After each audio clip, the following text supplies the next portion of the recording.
covered. We'll take the burden of reading the day's news, and if we get depressed, who cares? It's an occupational hazard, frankly. That's Headliners on GB News from 11 p.m. till midnight, and the following morning, 5 till 6 a.m. on GB News, the comedy channel. Nah, just kidding. Britain's news channel. If you want your news to be straight talking... This is a nightmare for the Conservatives again. Down to earth. It's not just Nottingham where this is happening, is it? And most importantly, honest. Hard-working, middle-class taxpayers, they'll get their book thrown at them. Then catch me, Martin Daubney, Monday to Friday, 3 till 6 p.m. on GB News, Britain's news channel.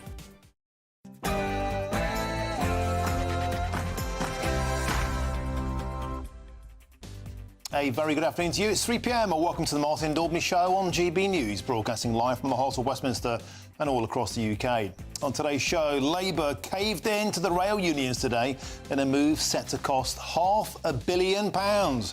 Added to the 10 billion quid for the public sector workers, £500 million for junior doctors, and an additional £6.6 billion for asylum that we unveiled this week. Have Labour created an even bigger black hole than they inherited? We'll talk to a former union boss.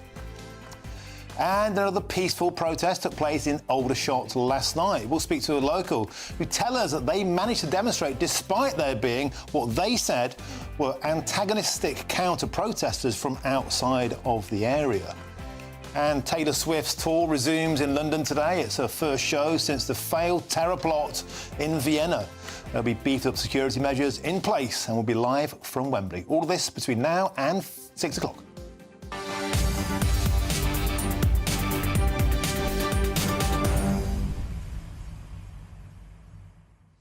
Well, the show, always a delight to have your company. Well, Rachel Reeves said they inherited a £21 billion black hole from the Conservatives. But the Labour Party's black hole looks to become a super black hole with bumper payouts for their union mates and the rails, in the teaching unions, in the NHS, junior doctors. Who's next? Who else will be queuing up for their pay packet at number 10? Meanwhile, the winter fuel allowance was axed for pensioners. Do you think this is fair? Do you think this endless giveaway to public sector workers is hitting you in the pocket, hitting you as a pensioner? And what's going to pay for this? A magic money tree or inevitable tax rises? Let me know your views the usual ways, gbnews.com/your say. But now it's your headlines with Tatiana Sanchez.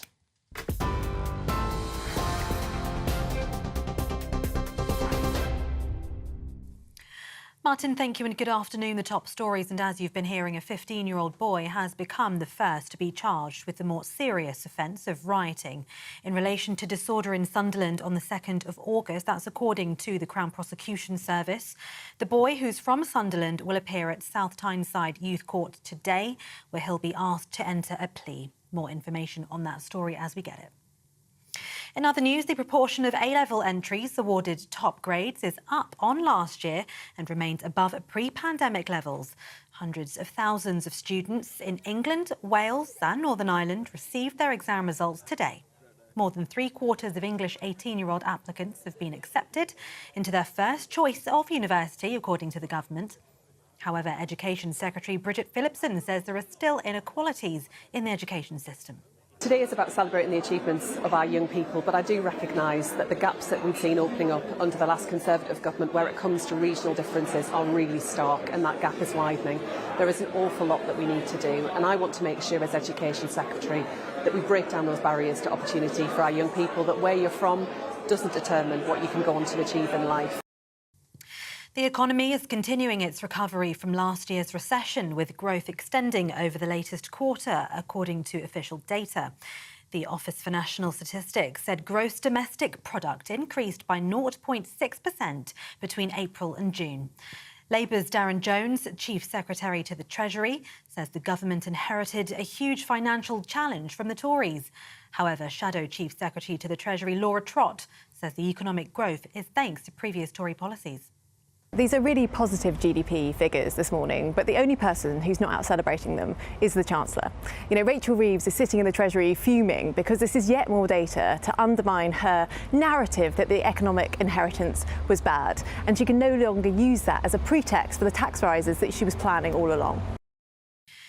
British Challenger 2 tanks are thought to have been used in Ukraine's surprise incursion into Russia. It comes after the government confirmed Kyiv was free to use UK weapons inside Russian territory, with the exception of Britain's powerful Storm Shadow missiles. The latest turn in the conflict has sparked concerns about a wider escalation of tensions between Russia and the West.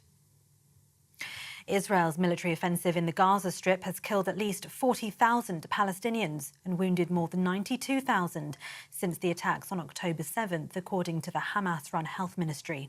A new round of ceasefire talks is taking place in the Qatari capital Doha in an effort to end 10 months of fighting in the Palestinian enclave and bring 115 Israeli and foreign hostages home. Back here, the government is pledging £13.5 million in funding to support supply chain businesses and workers affected by Tata Steel's decision to transition to greener steelmaking, which is expected to lead to job losses. It's understood more than 50 businesses so far have signed a pledge to support any workers forced to leave their jobs in the steelworks. Negotiations between the UK government and Tata Steel regarding the future of the Port Talbot works is continuing separately. Secretary of State for Wales, Joe Stevens, blames the previous government for the current job losses within the industry. Well, we certainly are committing to jobs. So, as well as the negotiations about investment by government into the steel industry to secure the future of the steel industry, not just here in Port Talbot, but across the United Kingdom, the £13.5 million that I've announced today directly to help the supply chain businesses and the people who work in the supply chain, including contractors who work at the steelworks, is real money out of the door within 6 weeks of us coming into government. We've had 14 years of the previous government sitting back and watching the steel industry decline. Now, drivers are being urged to avoid scanning QR codes to pay for parking following a number of scams. The RAC is advising drivers to make payments only with cash, cards or official apps. Recently, fraudsters have been placing stickers featuring QR codes on parking signs in locations across the country, taking victims to fake websites to input their card details before spending money from their accounts. Royal news now on the Duke and Duchess of Sussex are expected to arrive in Colombia after an official invitation by the country's Vice President. It's understood Prince Harry and Meghan will focus on the impact of the digital world on young people, the military community and female empowerment. The Duke and Duchess will also explore Colombia's history and culture. And global superstar Taylor Swift is closing the European leg of her Eras tour with 5 nights at London's Wembley Stadium. These are live pictures where thousands of fans are expected to attend later. They've already started gathering in their thousands. At the moment, it is the first time she's returned to the UK since, of course, paying tribute to the victims of the Southport attack last month, where 3 little girls died in a mass stabbing at a dance class that was featuring her music. Earlier this month, Taylor Swift was forced to cancel 3 shows in Vienna after a suspected Islamist terror plot. Those are the latest GB News headlines for now. I'm Tatiana Sanchez. More from me in half an hour. For the very latest GB News direct to your smartphone, sign up to News Alerts by scanning the QR code or go to gbnews.com/alerts.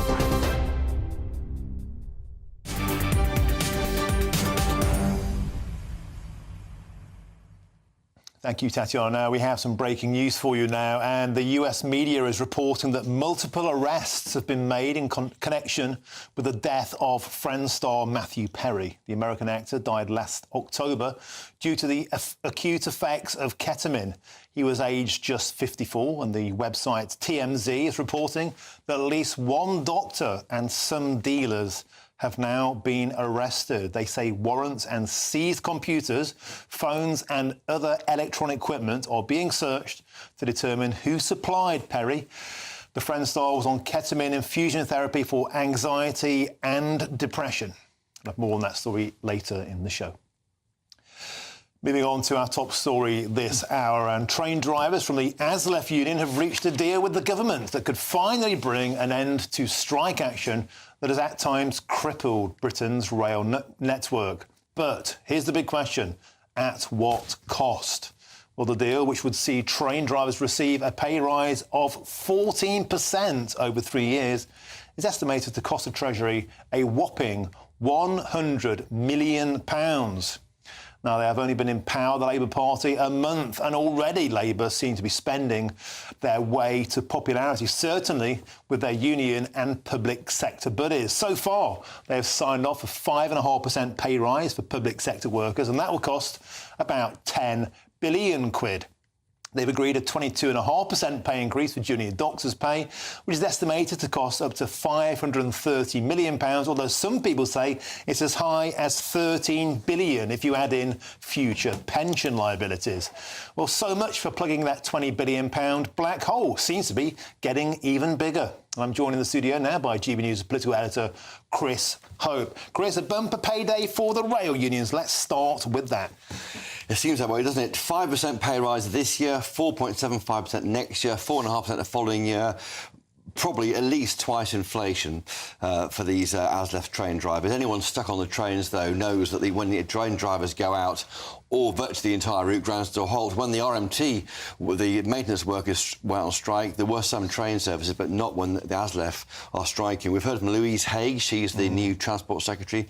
She said they wanted to move fast and fix things. She said the Tories were happy to see taxpayers pay the price as strikes dragged on, and passengers suffered. But there was a cost here. There were no demands here for any strings attached. It will increase the average 15% pay rise over 3 years, will push up the average salary to £70,000 for a train driver from £60,000. ASLEF say there are no strings attached. Helen Whately, she's a Shadow Transport Secretary. She says this no-strings deal means that we'll be paying for it by passengers and taxpayers into the future. Yeah, I mean, it's a very generous deal. It comes after, as you say, the junior doctors got 22% pay rise. Millions of public sector workers got 5.5%, costing £10 billion. Lots of questions here, lots of details to unpick. Let's start with the first one. Some of this is backdated. So they're getting a bumper pay rise all the way back to 2019 for not having done anything. Here's the point, though. On your show, on PMQs, Louise Haigh in this studio announced the rails are going to be nationalised. Does that mean that this now becomes a public employee liability? She was in this very chair when she told us that, didn't she? And it was quite a big story at the time. Yeah. Made front page news elsewhere. Yeah, exactly. I think, yes, there is the money they're offering is far more than inflation, and that's the worry. There's no attempt to try and link it to any kind of improvement. There is a worry. There will be a worry it will fuel inflation. We heard that earlier this week. Inflation is now 2.2% in August. Set to rise to 2.75% by the end of the year. We know that's a problem for everybody. It means things cost more going into Christmas. After that, falling to 2% next year. But these big pay increases are a problem, and it's very easy to give money out with no strings attached. The Tory government, to its credit, was trying to get some idea of productivity improvement. That has not happened. So we've had the trains, we've had the teachers, we've had the doctors, we've had the junior doctors, NHS doctors. Who next? This sends out a message, does it not, that the Labour Party is very much an open chequebook if you're a public sector worker or a union that represents them. Oh, and what happens next year? Will there be bigger increases then? The TUC meet in September. We'll be there for GB News. There'll be more demands for more pay rises. It's a ratchet which this government has got to prove it can get a grip on. Now, another story you've got for us now, Chris, I know you've just got this as a little exclusive for us. We've been talking on this show for weeks now. If only we had an effective Prime Minister who wasn't in Beverly Hills, cashing in his air miles, but actually somebody having these kind of battles on the front line. Instead, we've got this protracted, drawn-out leadership process. Will it get any sooner? Will we know who's going to lead the party any time before November? The answer to that is no. There was speculation today elsewhere that they may bring forward the end of the Tory leadership contest from November the 2nd to before October the 30th, which is the date of the budget. Bob Blackman, who's the 1922 committee chairman, he's the returning officer for the Lord Tory leadership contest. He has told me moments ago, I'm in charge of the process and we have not discussed it. It's not going to happen. It's thought that maybe some teams around the various 6 leadership candidates had discussed bringing it forward to allow the new leader to be the person to take on Rachel Reeves in what could be a big tax increasing budget. That's not going to happen. So it'll be either Rishi Sunak back from his holidays, or Jeremy Hunt, who's a shadow chancellor. I should say both Sunak and Hunt are both former chancellors. They know how to argue a case against tax rises. I should also say that I'm getting an indication of how the next few months will play out. Very briefly, the Tory party conference will have a morning devoted to each leadership contest, the final four, Monday morning, Monday afternoon, Tuesday morning, Tuesday afternoon, and then a four-way hustings. And then it sounds like a single two-way debate between the final two, and we'll hopefully bring all this to you on GB News. Superb, Chris. Now stick around, because I'm now joined by the former RMT Secretary, Steve Headley. Steve, welcome to the show. So, Steve, there's a bumper pay rise, double the rate of inflation for train drivers today. You must be over the moon, mate. Well, I don't know if you've looked at the figures for these 5 years. We'll start off in 2019 when inflation was 3%, RPI was 3%. 2020, 1.5%. 2021, 2.9%. 2022, a bumper 13.8%, and 2023, 11.6%. So you've got about 30% of a pay deduction because, of course, inflation goes up, real wages go down. And these drivers haven't had a pay rise in all that time. And what we have here is a recuperation of about 10% for those past wages, and the promise of 4.5% going forward for 1 year. So if you take that into calculation, people have lost about 15% of their wages. So I don't think it's a great deal at all. I think it's a terrible deal. And I think the ASLEF drivers should think long and hard about rejecting this deal. So you think even though this pay rise today is double the rate of inflation, it's going to be locked in for the future? That's just a ridiculous this could argument, become, Steve, this could become a public liability if Louise Haig's plan to nationalise the rails comes into fruition. This is 100 million and rising. The public sector pay rises, 10 billion quid for teachers, NHS workers, junior doctors, a further £500 million. As we just said, 13 billion if you factor in the future pension liabilities. That's a black hole that dwarfs the black hole that Rachel Reeves invented. The simple question is this, Steve Headley, how do we pay for this? Do we go down your old mate Jeremy Corbyn's allotment and dig up a magic money tree, or is it going to be inevitable tax rises? Well, what we don't do is adopt your mate Liz Truss's policies, which car crash the economy and cut taxes for the rich. What you do is the absolute reverse of that. You have make the rich pay fair taxes, close down the tax loopholes, make them pay. And let's get this straight, because you seem to have skipped over the fact that these drivers hadn't had a pay rise in 5 years. You seem to skip over the fact that inflation in that time comes to 30%. So it's not an above inflation pay rise. It's a half the inflation pay rise. So it's only a half of what inflation is. So they've taken a 15% cut in real terms, even with this deal. And we're now in this ridiculous situation that you're trying to pass it off as this year. It's a bumper pay rise. It's not a bumper pay rise. It hasn't. Well, Steve, I'll put it to you. I'll put it to you that train drivers, form a hugely important job, but 70 grand is now the average salary. 70 grand.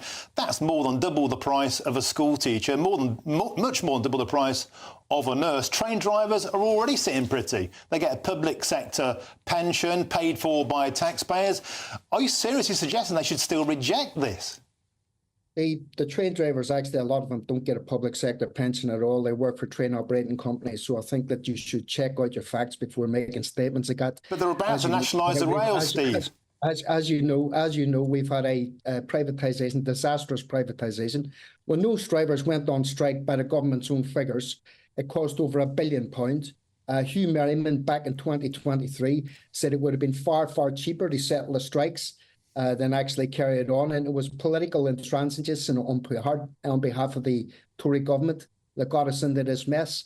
So if you take 25 million on a weekday and 15 million on a weekend, that's what much the country costs the economy. It costs the economy for a train strike. So this could have been settled a long time ago and all that money saved. And it's an absolutely ridiculous argument. They argue that other public sector workers shouldn't get paid more. Of course they should.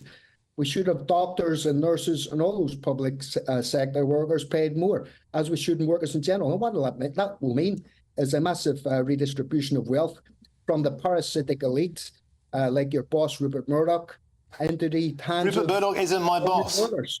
Sorry? Rupert Murdoch has nothing to do with GBNews. You might want to check your facts, Steve. He must be that other one. Who's your boss then? Some other parasite? Not Rupert Murdoch. Billionaire parasite, is it?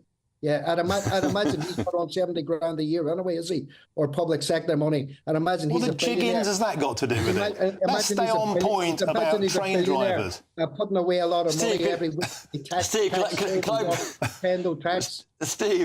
Steve, Chris Hope here in the studio with Martin. Can I break into your chat there to ask you a question? Your experience in industrial relations, do you think then that ASLEF members might turn this offer down, despite the fact it's twice inflation? Well, it's not twice inflation. We've already explained that. They haven't done a pay rise in 5 years. If you add up the inflation over that time, it comes up to well over 30%. This doesn't even come to 15%, so it's a 15% real terms pay cut. So it's a ridiculous argument that you keep repeating that it's an above inflation deal. It's not above inflation deal. And I think that ASLEF workers would be very, very entitled to turn this deal down, because in real terms, they've taken a 15% pay cut, even if this is all factored in over those 5 years. All right, Steve Headley, superb. £100 million for the people's money, and you're still not happy. The face of socialism. Thank you, Steve. Always a pleasure to have you on the show. Now, is it still worth it to go to university? I'm Martin Daubney on GB News, Britain's News Channel.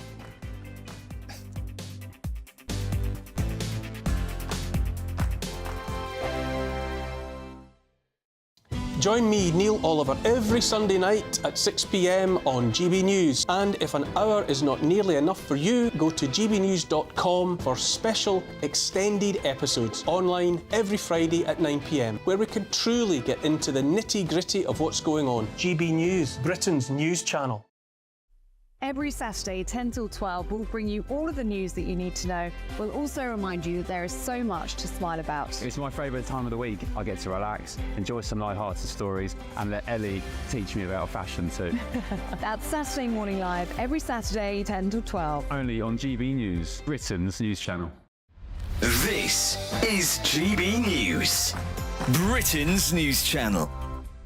Joining us now is GB News Royal Correspondent Cameron Walker to explain exactly what this is all about. Cameron, hi. We have heard Meghan and Harry talk about their mental health issues before in the past. So tell us more about this site they're launching. Yes, it's a very serious topic, a very ambitious site that the Duke and Duchess of Sussex have launched this weekend. It's called the Parents Network, and it's set up in collaboration with 6 or 7 groups of parents who have lost, tragically, a child to suicide, linked to their social media use. So it's connecting and offering help to parents who've lost a child, and that can be anything from cyberbullying, depression and anxiety, sexual exploitation, eating disorders and other traumas. And sadly, there are too many examples across the world, and Meghan and Harry have decided to tackle this very important topic, but also very difficult topic to cover. Now, Meghan's critics, we heard from that clip there, she was talking about her own experience of suicidal thoughts when she was a working member of the royal family. Her critics will say, why on earth is she making it all about herself? To be fair to Meghan, when the journalist Jane Pooley asks her, Jane Pooley specifically asked her about her suicidal thoughts when she was a working member of the royal family, she wasn't expecting it. She did give, to be fair, quite an eloquent answer, and Prince Harry then talks about the fact that all parents across the world need to be first responders when they're talking about helping their children overcome mental health problems related to social media use. There's lots of help and resources on the Archewell website, and I think it's going to be a while before we see if any of the words we've heard from Duke and Duchess of Sussex in this interview have any substance or any tangible impact going forward. Brilliant. That's our royal correspondent Cameron Walker. GB News, the People's Channel. We're proud to be GB News, the People's Channel. And as you know, we always love to hear your views. Now, there's a new way of getting in touch with us at gbnews.com/your-say. By commenting, you can be part of a live conversation and join our GB News community. You can even talk to me, Bev Turner, or any of the members of the GB News family.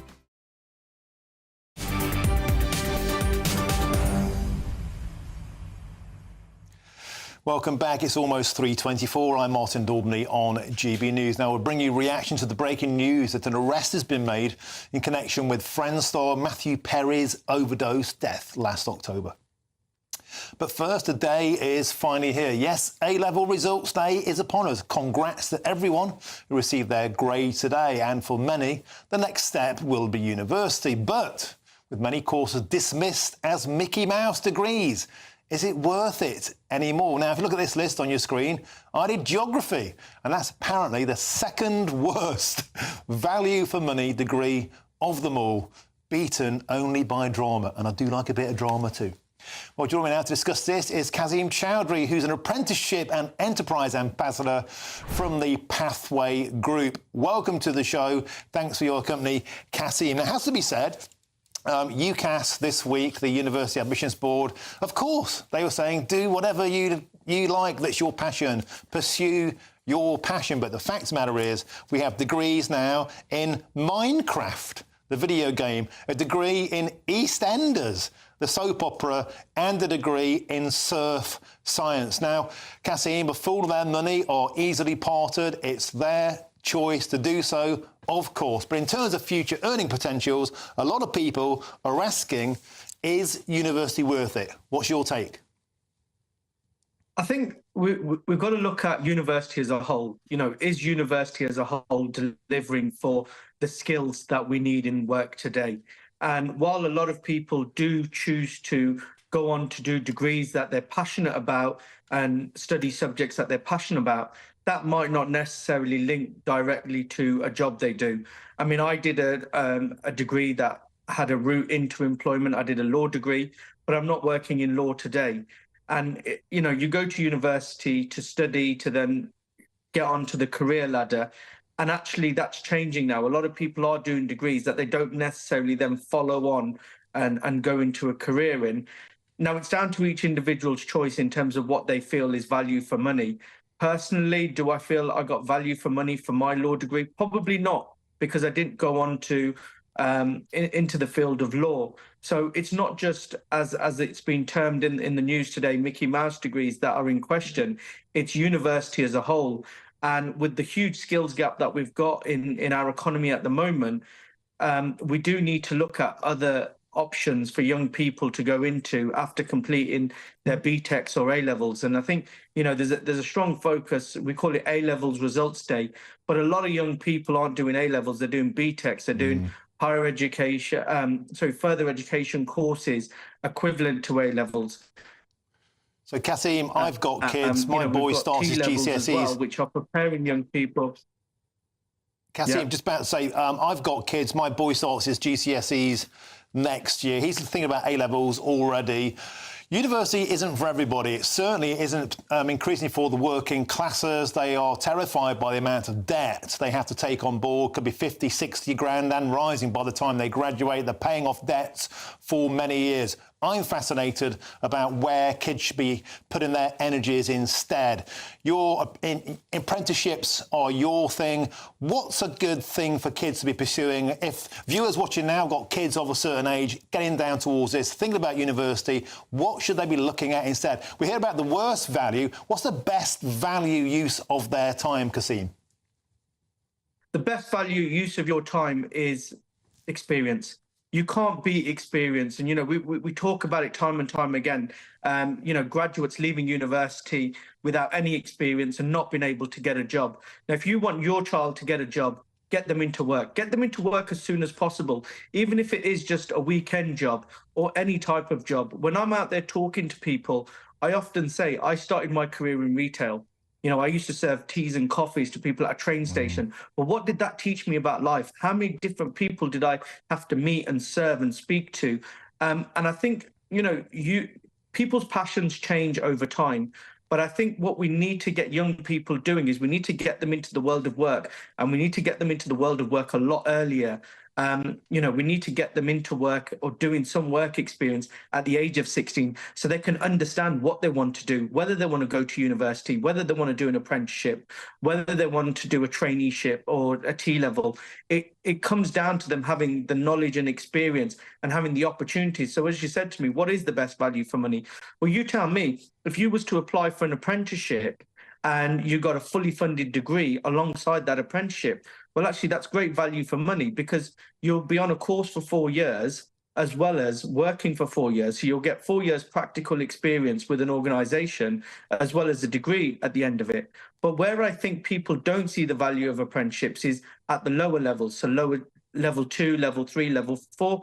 And that's because people fail to see progression within apprenticeships. So a big misconception about apprenticeships is if you're only doing a level 3, oh, that's the be all and end all of your apprenticeship. But no, you start an apprenticeship at level 2, you can go up to level 3, level 4, level 5, level 6, all the way up to an MBA master's degree through the apprenticeship route, which is all fully funded by the government and also employers as well. So there's a strong focus on employers to do more to support apprenticeships. And there's the apprenticeship levy, which forces companies to either pay a tax or pay for training and apprenticeship opportunities, either for their existing staff or new staff. So there's a lot of schemes out there to support people with apprenticeships.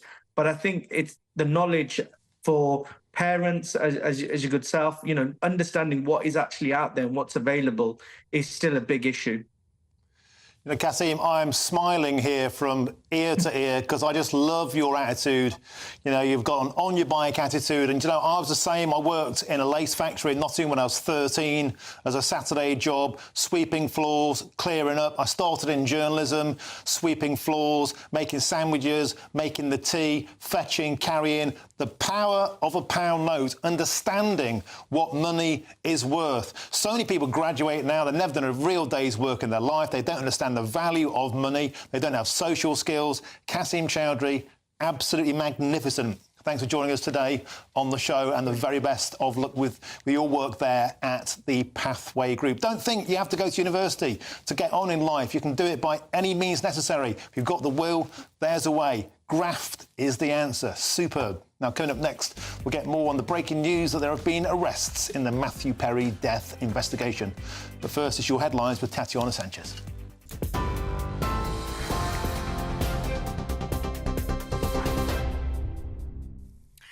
Martin, thank you. The top stories. A 15-year-old boy has become the first to be charged with the more serious offence of rioting in relation to disorder in Sunderland on the 2nd of August. That's according to the Crown Prosecution Service. The boy, who's from Sunderland, will appear at South Tyneside Youth Court today, where he's expected to ask to enter a plea. In other news, the proportion of A-level entries awarded top grades is up on last year and remains above pre-pandemic levels. Hundreds of thousands of students in Wales, England and Northern Ireland received their exam results today. More than 3/4 of English 18-year-old applicants have been accepted into their first choice of university. That is according to the Department for Education, which also warns there are still inequalities in the system. The economy is continuing its recovery from last year's recession, with growth extending over the latest quarter. The Office for National Statistics says GDP increased by 0.6% between April and June. Conservatives claim today's figures are further proof that Labour has inherited a growing and resilient economy. But Chancellor Rachel Reeves has said she's inherited more than a decade of low economic growth from the Tories. British Challenger 2 tanks are thought to have been used in Ukraine's surprise incursion into Russia. It comes after the government confirmed Kyiv was free to use UK weapons inside Russian territory, with the exception of Britain's powerful Storm Shadow missiles. The latest turn in the conflict has sparked concerns about a wider escalation of tensions between Russia and the West. And an arrest has been made in connection with the overdose death of actor Matthew Perry. That's according to US media. The Friends actor was found dead in a swimming pool at his home in California in October last year. The Los Angeles County Medical Examiner's Office attributed his death to the acute effects of ketamine, a sedative that can be used as a recreational drug as well as to treat depression. An individual was reportedly arrested in Southern California today. That's according to law enforcement. And those are the latest GB News headlines for now. I'm Tatiana Sanchez. More from me in half an hour. For the very latest GB News direct to your smartphone, sign up to News Alerts by scanning the QR code or go to gbnews.com/alerts.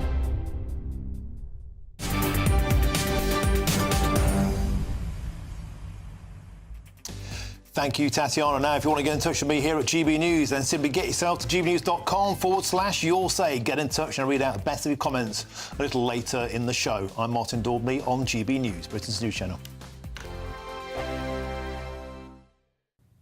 Hey there, here's your latest GB News weather update coming to you from the Met Office. For many, there will be some decent sunny spells around today, but also some blustery winds and a few showers in the north. And there is a spell of rain pushing its way southeastwards. That's because of a frontal system that's currently marching across parts of Scotland, Northern Ireland and into northern England, already having brought quite a bit of rain this morning and will continue to do so as it gradually makes its way across the country through the rest of today. But like I said, some sunny spells for many of us, especially across southern, eastern parts of England, and generally feeling pretty warm here, temperatures getting into the mid-20s Celsius, a bit fresher than this further north and west, even though there will be some sunny spells and just a few showers across parts of Scotland. Now, as we head through this evening, that rain is going to continue to make its way southeastwards, but it will have cleared away from much of Scotland, and so here it is just going to be a mixture of sunny spells and some showers as we go through the end of the day.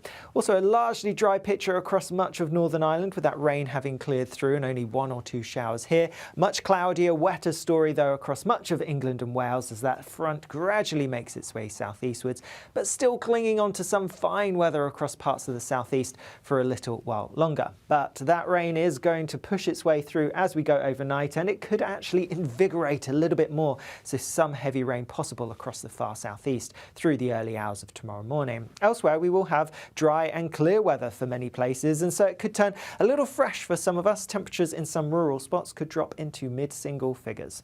A bit of a wet start then possible across the far southeast first thing tomorrow morning, but that rain should quickly clear away, and then otherwise it's looking like a pretty fine day. Plenty of sunshine around, just some blustery showers to watch out for, particularly towards the northwest of Scotland, but most places avoiding these, and temperatures relatively similar to today. Again, we're looking at highs in the mid-20s. See you later. The latest GB News travel. Good afternoon, I'm Jules Buckley. There's queues for a breakdown on the southbound M76, a lane shut from Bury at 2 to Junction 3. Queues and a lane shut northbound for the M6 before Carnforth at Junction 35. There's debris on the road. The northbound M6 is still closed, Junction 36 to 38. That's Kirby Lonsdale up to T-Bay, queuing and all surrounding routes up the Cinema bumper there. Also on the southbound side of the M6, Stoke at 16, down towards 15. Slow lane 1's out for a vehicle having a tyre change. Are still queuing northbound around Wolverhampton at 10 on the M6. Northbound M42 at Shirley at 4, lane shut for a breakdown causing queues. A lane shut to southbound down the M1 around the turn off of Bedford at 13. In the roadworks there's a breakdown and that's causing queues as well this lunchtime. And for now, that's the latest. You can stay up to date throughout the day by visiting our website gbnews.com.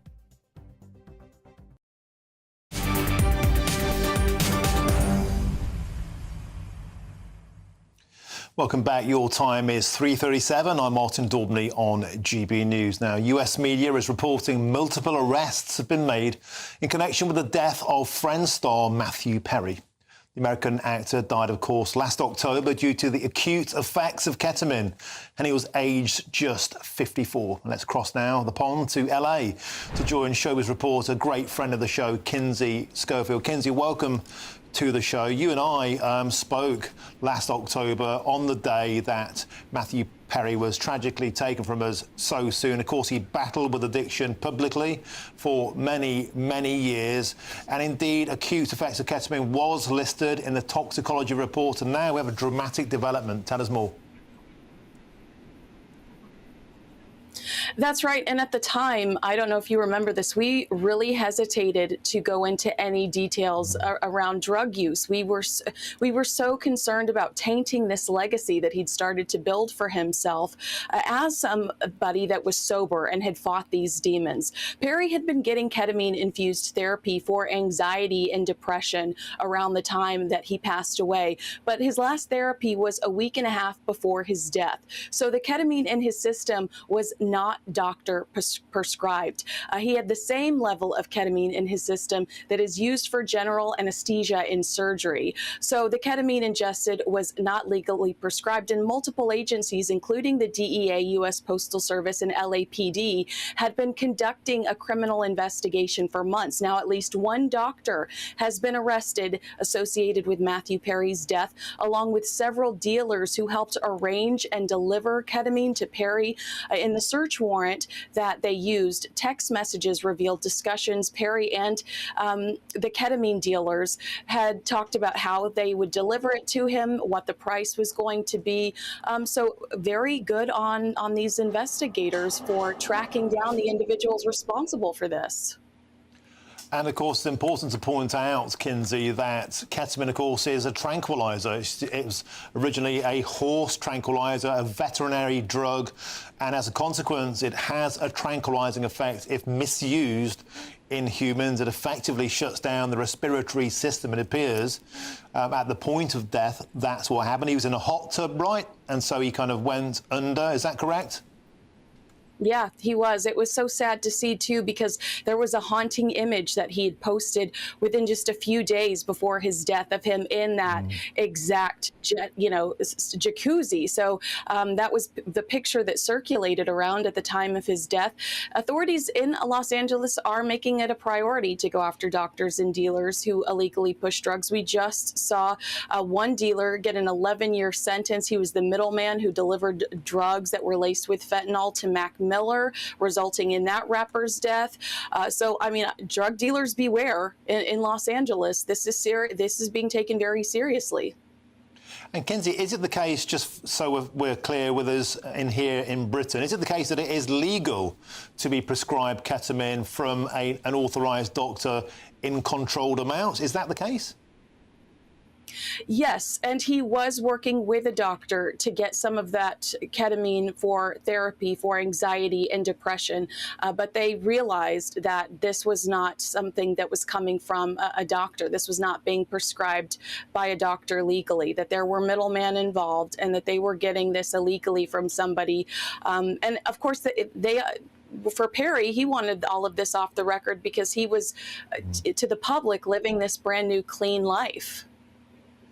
Yeah, it's a tragic story and a dramatic development. Of course, we'll keep a close eye on that story. And thanks for bringing us all the latest from Los Angeles. Showbiz reporter and, I say, great friend of the show, Kinsey Schofield. Thank you for that. Now, is it time to renationalise our steel industry? Well, my view might surprise you on this. I'm Martin Daubney on GB News, Britain's news channel.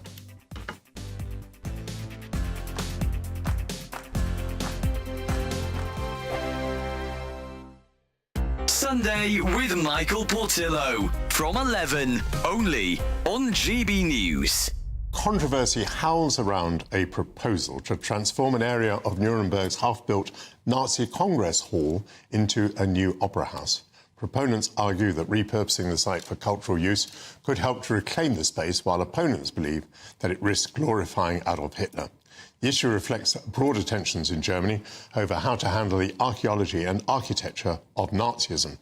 To discuss this, I'm joined now by the Telegraph's chief opera critic and the former director of the BBC Proms, Sir Nicholas Kenyon. Lovely to see you back on GB News. As I understand it, they want to put a smallish opera house, I think about 800 seats, within the horseshoe shape. So you would have to walk through, as it were, this historical Nazi territory to get into the opera house. What do you think? Well, the first thing to say, Michael, is that Nuremberg is such an important centre of German history And so this site is going to be especially contested. You know, we've had the Nuremberg rallies after the war, we had the Nuremberg trials.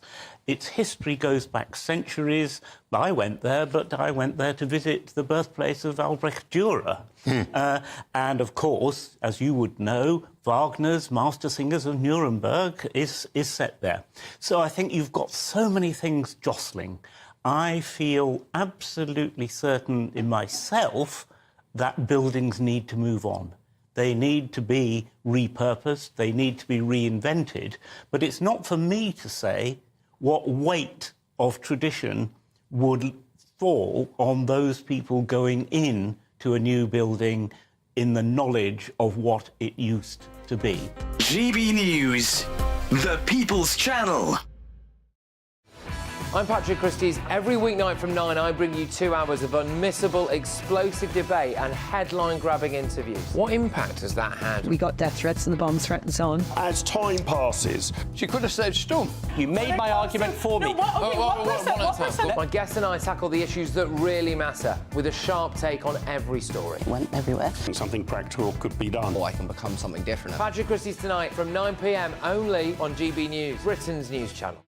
Join me, Camilla Tominey, for a frank and honest discussion with those in power that cuts through the spin and gets to the heart of the issues shaping our nation.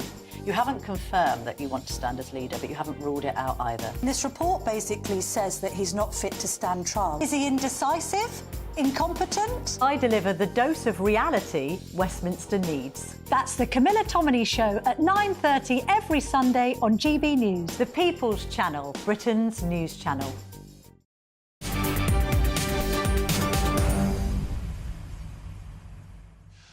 Welcome back. Your time is 3:44. I'm Martin Daubney on GB News. Now we'll bring you more reaction to the news that the government has reached a deal with the ASLEF train union that could see an end to the train drivers' 2 years of industrial action, but at what price? But before that, the government is giving £13.5 million to businesses and workers affected by job losses at Tata Steel after the company's decision to transition to greener steelmaking. Welsh Secretary Jo Stevens has been speaking to reporters in Port Talbot, and here's what she had to say. Well, we certainly are committing to jobs. So, you know, as well as the negotiations about investment by government into the steel industry to secure the future of the steel industry, not just here in Port Talbot, but across the United Kingdom, the £13.5 million that I've announced today directly to help the supply chain businesses and the people who work in the supply chain, including contractors who work at the steelworks, is real money out of the door within 6 weeks of us coming into government. You know, we've had 14 years of the previous government sitting back and watching the steel industry decline. But is pumping £13.5 million into steel enough? Is it time for some more radical? Is it time to take back control and renationalise British Steel? It's time for a chunky debate on this now, and I'm joined by the Deputy Leader for Reform UK, Richard Tice, MP, and also Malcolm Grimston, a Senior Research Fellow at Imperial College London Centre for Energy Policy and Technology. Let's start with you, Mr Tice. So we've been hearing a lot about the railways being renationalised, something I think someone from your political background might not be in favour of. But what about steel? Well, I've been talking about concerns of overseas ownership of our 2 remaining critical steel plants in Scunthorpe, British Steel, and down here in Port Talbot with Tata. And this relentless drive towards net zero means the previous government committed about 500 million to Tata to replace the blast furnaces that make the strongest steel with electric arc furnaces. And they're going to have to give about a similar sort of 500 million or so to British Steel in the northeast. But here's the real danger, Martin, which is that the blast furnaces, both of them, will be closed by the late autumn.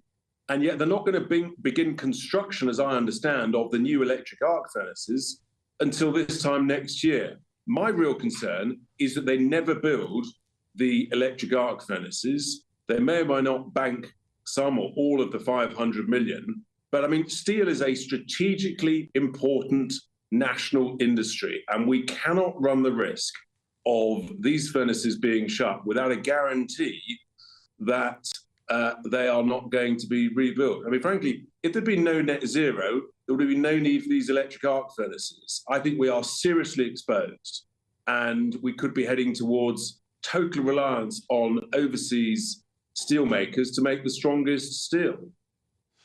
Malcolm Grimston, do you think that's a fair point if we want to supply British jobs and be self-sufficient, sovereign in producing our own steel? It's a wise thing to take back control and renationalise it. What's your take?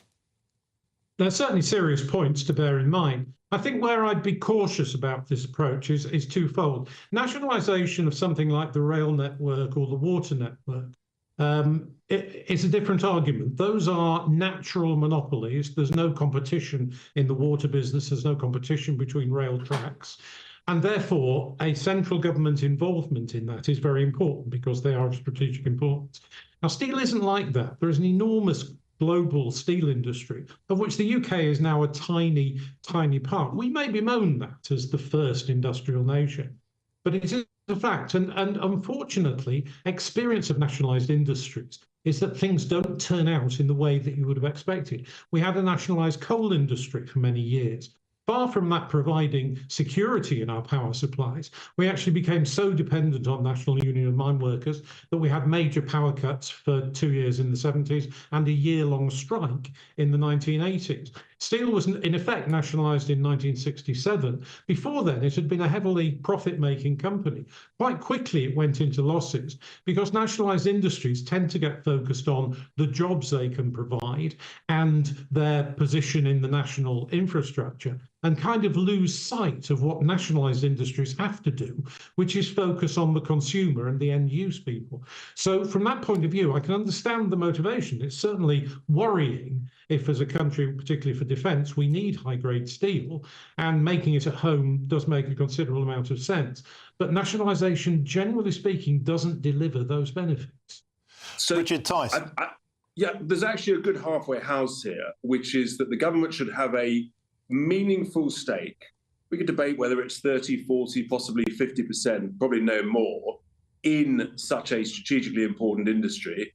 And then you have, for example, British pension funds on behalf of British pensioners owning the rest, privately managed. As Malcolm says, governments are very good at funding things. They're generally very bad at running things. So you try and get the best of both worlds. You get private sector management. You get that long-term strategic ownership. Pension funds also can think very long-term. But fundamentally, you have actually it's got to be professionally managed, but also we've got to be willing to buy British, and we have to buy our own strong steel, whether it's for tanks, whether it's for other critically important high-strength requirements. And if you're reliant on producers from overseas, when things go wrong, when there's stress in the world, geopolitics, COVID, whatever, that sort of crisis, all of a sudden you find you can't get strong steel, you can't build your buildings or whatever, and then we're in a very, very bad place. And Malcolm Grimston, isn't that the point? It's all fair and well to have a green steel industry, but if the quality of the steel produced, A, it's reliant on recycling, which is a finite resource, B, it's not strong enough for the severe implications and requirements of structural engineering, and that simply places us at the mercy of importing. It doesn't cut down on net zero, it simply offshores it. And is it this obsession with our own carbon emissions that's actually the problem? It's killing our steel industry, it's killing our oil industry, it won't allow the drilling of shale that's protected America from global shocks such as the Ukraine war, and this higher slavery to net zero actually is what's hampering us. Well, I mean, I do think there is a climate emergency, and I do think globally we have to address it. But equivalently, it doesn't help climate change if we're importing vast amounts, say, of natural gas that we could be producing here. That actually adds to the carbon footprint from the transportation and doesn't do us any good as a country. So I think there is certainly an important argument to be had in there. And it is about the high quality steel that we're talking about. But companies out there don't sell steel to us for our benefit. They sell steel to us because they make money out of it, and it's in their interest to do so. And this is why international trade works, is that it's, back to Adam Smith, the baker doesn't make his bread for his benefit, for our benefit. He makes it because he makes money out of it. And so the idea that the international steel industry is suddenly going to grind to a halt, even for quite severe geopolitics, it's not entirely clear that would happen. There are many people out there, and the British steel industry was collapsing long before climate change came onto the picture. We were one of the major steel producers iron and steel producers in the world in the 19th century, the early 20th century. By 1967, it was in a position that nationalisation was needed, and it's continued to decline then. So the idea that the decline of the British steel industry is solely because of net zero, I think, doesn't stand up to the historical record. Okay, final word to you, Richard Tice. There's an interesting point, which is that the majority of the new steelmaking capacity being built around the world is in Asia, and over 95% of that new capacity is blast furnaces because it's the strongest steel.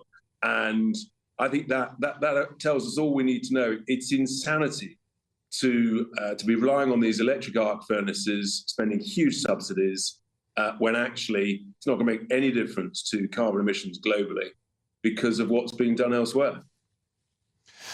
Superb stuff. Thank you, gentlemen. That's Richard Tice, who's the chairman, Deputy Leader of Reform UK and also MP for Boston and Skegness. And thank you also to Malcolm Grimston, Senior Research Fellow at Imperial College London's Centre for Energy, Policy and Technology. Now, to get in touch, send me your views, gbnews.com/your say. What do you think on that? But next, as Labour cave into rail unions, have they created an even bigger financial black hole than they inherited? Have they created a super black hole? I'm Martin Daubney on GB News, Britain's News Channel. National Weather, Alex Burker.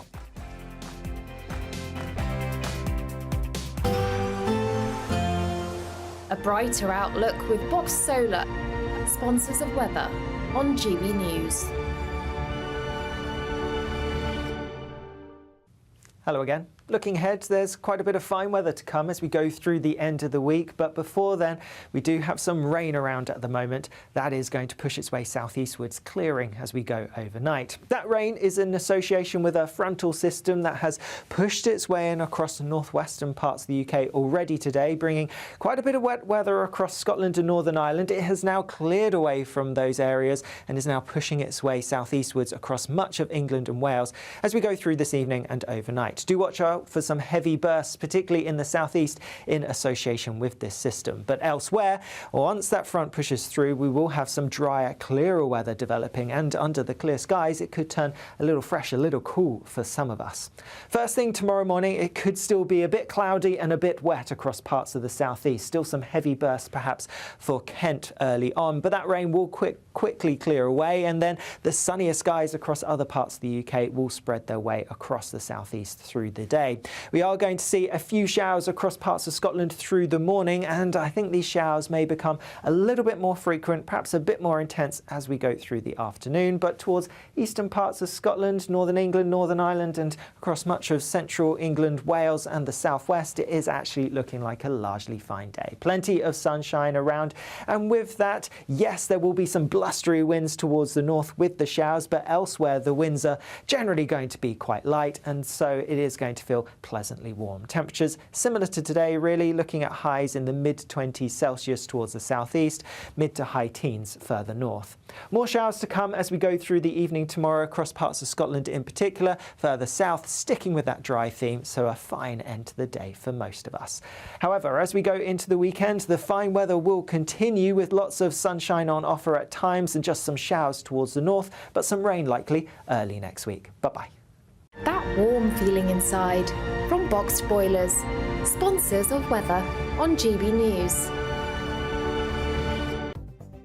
The latest GB News travel. Good afternoon. Hello again. I'm Jules Buckley. Let's update you on the M6 northbound. Firstly, a couple of major issues. There's a closure, Kirkby Lonsdale Junction 36 up to T-Bay 38. Whilst a collision being dealt with, there's queues on all approaches. Routes in Kendal, in particular, struggling as the traffic diverts. Northbound M6 as well around Stafford 13 to Junction 14. Lane 1 of 4 is coned off there at the scene of a collision. Now, the earlier collision northbound for the M1's cleared just after Dunstable Dunstable, Luton North 11A, but still quite slow going on the live cameras. Issues in Walthamstow in London this afternoon for you. The Lee Bridge Road, the westbound side of the A104, shut between the Whipps Cross interchange and Wood Street and queuing. There's a burst water main, and that's causing delays westbound. And that's the latest.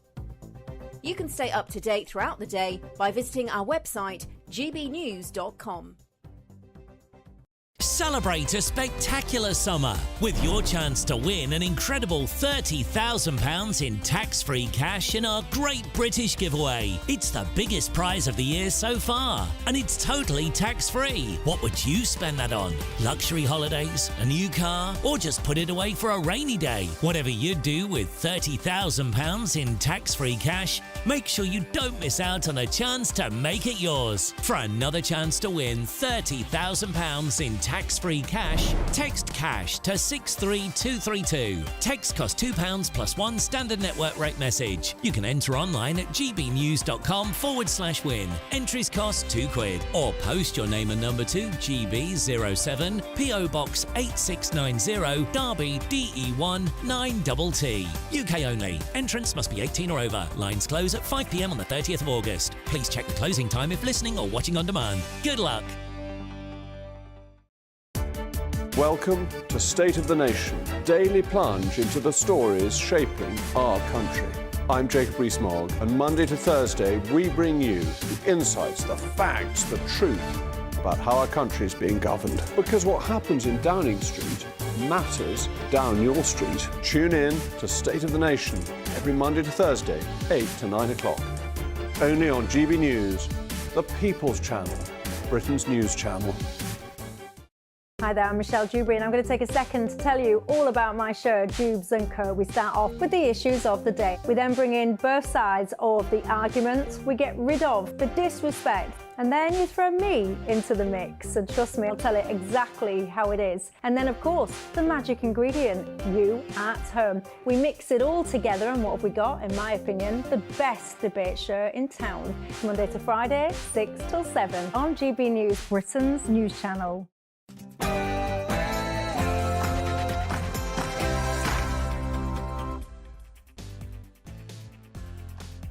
Welcome to the Daubney Show on GB News. We're broadcasting live from the heart of Westminster, all across the UK.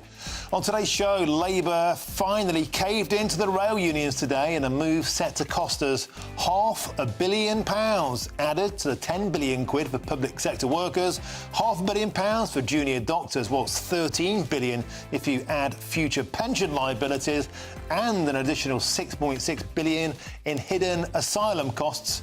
Have the Labour Party created an even bigger black hole than they inherited?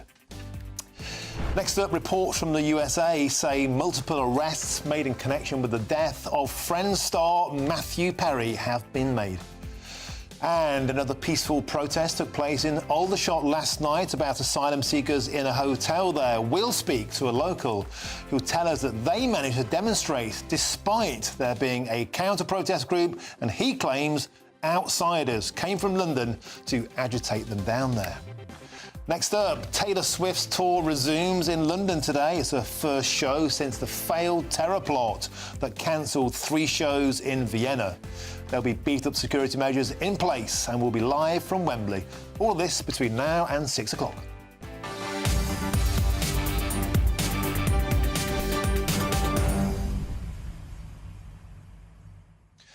Of the show, always a pleasure to have your company. Well, Rachel Reeves gave us a big lecture on the state of the nation's finances. £21 billion, she claimed the black hole inevitably would lead to more tax rises, and yet they seem to be on a bumper giveaway, do they not? £500 million to the train drivers today. We had a union rep on earlier who said that wasn't enough. £100 million, beg your pardon. There's been £10 billion to teachers and NHS workers, £500 million to the junior doctors. This keeps adding up. Perhaps they go to Jeremy Corbyn's allotment and dig up a magic money tree. Get in touch your usual ways, gbnews.com/your say. But first, it's time for your latest news headlines.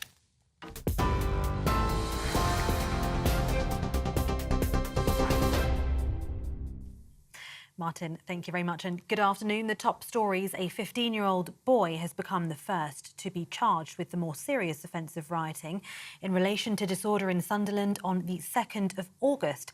That's according to the Crown Prosecution Service. The boy from Sunderland will appear at South Tyneside Youth Court today, where he'll be asked to enter a plea. In other news, the proportion of A-level entries awarded top grades is up on last year and remains above pre-pandemic levels. Hundreds of thousands of students in England, Wales and Northern Ireland received their exam results today. More than 3/4 of English 18-year-old applicants have been accepted into their first choice of university, according to the government. But Education Secretary Bridget Phillipson says there are still inequalities in the education system. Today is about celebrating the achievements of our young people, but I do recognise that the gaps that we've seen opening up under the last Conservative government where it comes to regional differences are really stark, and that gap is widening. There is an awful lot that we need to do, and I want to make sure as Education Secretary that we break down those barriers to opportunity for our young people, that where you're from doesn't determine what you can go on to achieve in life. The economy is continuing its recovery from last year's recession, with growth extending over the latest quarter, according to official data. The Office for National Statistics says gross domestic product increased by 0.6% between April and June. Labour's Darren Jones, Chief Secretary to the Treasury, says the government inherited a huge financial challenge from the Tories. However, Shadow Chief Secretary to the Treasury Laura Trott earlier said the economic growth is thanks to previous Tory policies. British Challenger 2 tanks are thought to have been used in Ukraine's surprise incursion into Russia. It comes after the government confirmed Kyiv was free to use UK weapons inside Russian territory, with the exception of Britain's powerful Storm Shadow missiles. The latest turn in the conflict has sparked concerns about a wider escalation of tensions between Russia and the West. Staying with international news, and Hezbollah has launched more than 25 rockets and a suspected drone at northern Israel, according to Israel's military. The strikes are a significant escalation, but not the attack that Israel's been anticipating since the assassination of senior figures from Hamas and Hezbollah 2 weeks ago. The southern Lebanon-based terror group has been steadily stepping up attacks against Israel in recent days. Just after 2 o'clock local time this afternoon, a suspected drone entered Israeli airspace from Lebanon and was shot down over the Golan Heights, according to the IDF. Meanwhile, a man has been charged with an anti-Semitic hate crime over comments he made during a speech at a pro-Palestine protest in Leeds. 65-year-old Hisham Ben Abdullah has been charged with racially and religiously aggravated harassment in relation to a speech made during opposing protests outside Leeds Art Gallery on the 11th of May, which was attended by around 400 people. West Yorkshire Police received a number of complaints in relation to those comments, which led to his arrest. He's due to appear in court next month. Meanwhile, Israel's military offensive in the Gaza Strip has killed at least 40,000 Palestinians and wounded more than 92,000 since those attacks on the 7th of October. That is according to the Hamas-run Health Ministry. A new round of ceasefire talks is taking place in the Qatari capital, Doha, in an effort to end 10 months of fighting in the Palestinian enclave and bring 115 Israeli and foreign hostages home. Well, back home, the government is pledging £13.5 million in funding to support supply chain businesses and workers affected by Tata Steel's decision to transition to greener steelmaking, which is expected to lead to job losses. It's understood more than 50 businesses so far have signed a pledge to support any workers forced to leave their jobs in the steelworks. Negotiations between the UK government and Tata Steel regarding the future of Port Talbot Works is continuing separately. Secretary of State for Wales, Joe Stevens, blames the previous government for the current job losses within the industry. Well, we certainly are committing to jobs. So, as well as the negotiations about investment by government into the steel industry to secure the future of the steel industry, not just here in Port Talbot, but across the United Kingdom, the £13.5 million that I've announced today directly to help the supply chain businesses and the people who work in the supply chain, including contractors who work at the steelworks, is real money out of the door within 6 weeks of us coming into government. We've had 14 years of the previous government sitting back and watching the steel industry decline. Now, an arrest has been made in connection with the overdose death of actor Matthew Perry, according to US media. The Friends actor was found dead in a swimming pool at his home in California in October last year. The Los Angeles County Medical Examiner's Office attributed his death to the acute effects of ketamine, a sedative that can be used as a recreational drug as well as to treat depression. An individual was reportedly arrested in Southern California today. And global superstar Taylor Swift is closing the European leg of her Eras tour with 5 nights at London's Wembley Stadium. These are live pictures now where thousands of fans are expected to attend later tonight. It's the first time she's returned to the UK since paying tribute to those victims of the Southport attack last month, where 3 young girls died in a mass stabbing at a dance class featuring her music. Earlier this month, Taylor Swift was forced to cancel 3 shows in Vienna after a suspected Islamist terror plot. Those are the latest GB News headlines for now. I'm Tatiana Sanchez. More from me in half an hour. For the very latest GB News direct to your smartphone, sign up to News Alerts by scanning the QR code or go to gbnews.com/alerts.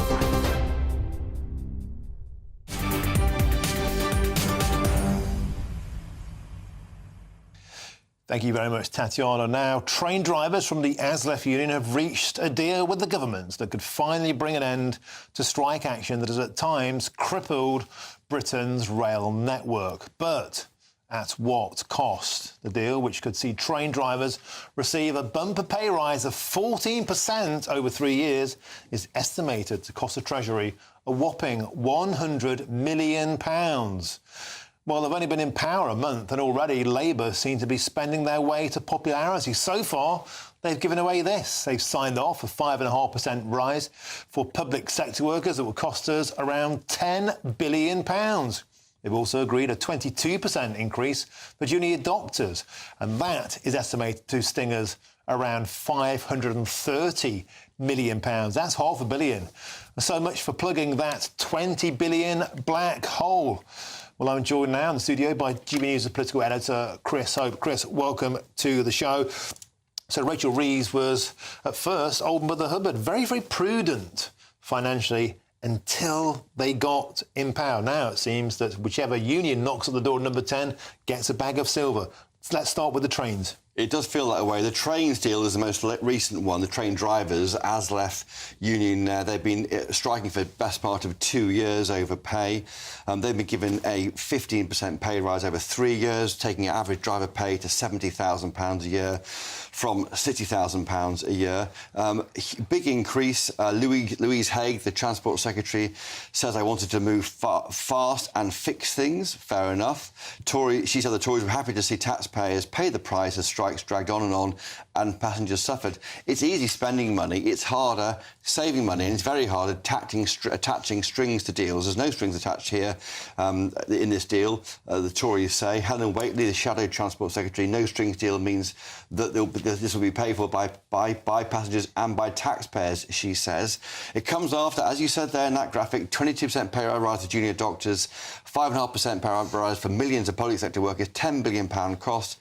There are choices being made here by this government that are going to cause issues for it. They've taken away the winter fuel payment from pensioners completely, at the same time as giving a pay rise to public sector workers, twice inflation. Inflation this week, 2.2%, set to go up to 2.75% later this year, and then 2% next year. That's where it should be. The Bank of England that's where its target is. So these pay rises are far greater.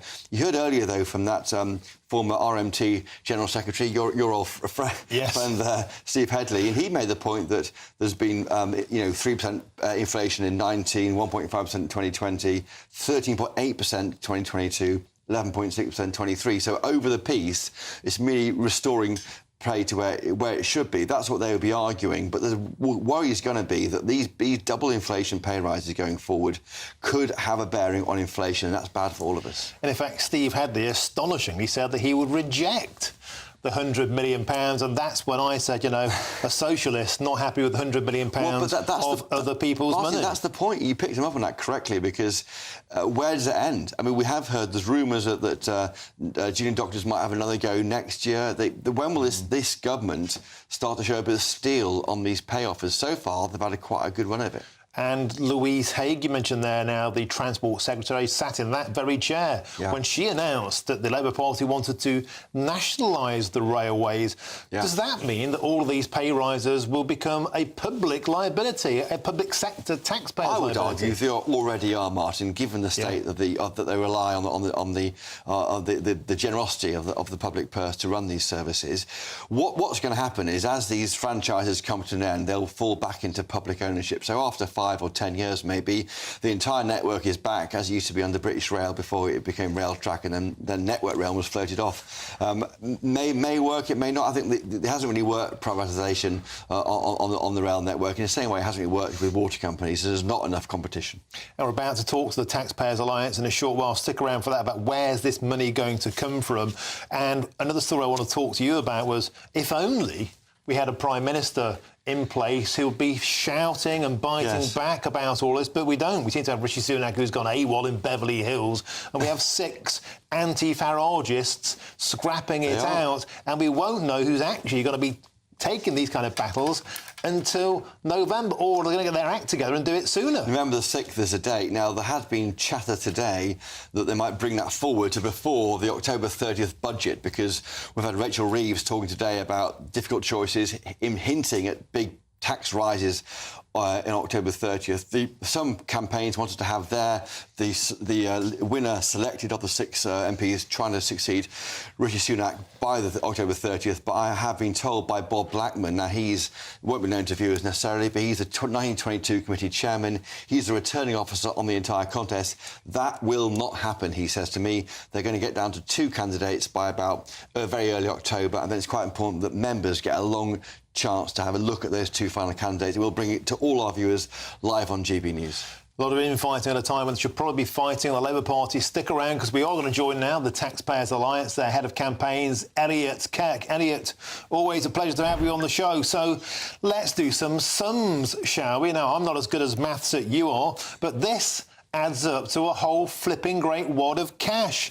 £100 million for the rail unions, £10 billion for the public sector workers, that's NHS workers and teachers, junior doctors, £500 million. Some people say it's as high as £13 billion if you add in future pensions liabilities. That's a lot of money, Elliot Keck, and sure as night follows day, surely the only way this can be paid for is with tax rises.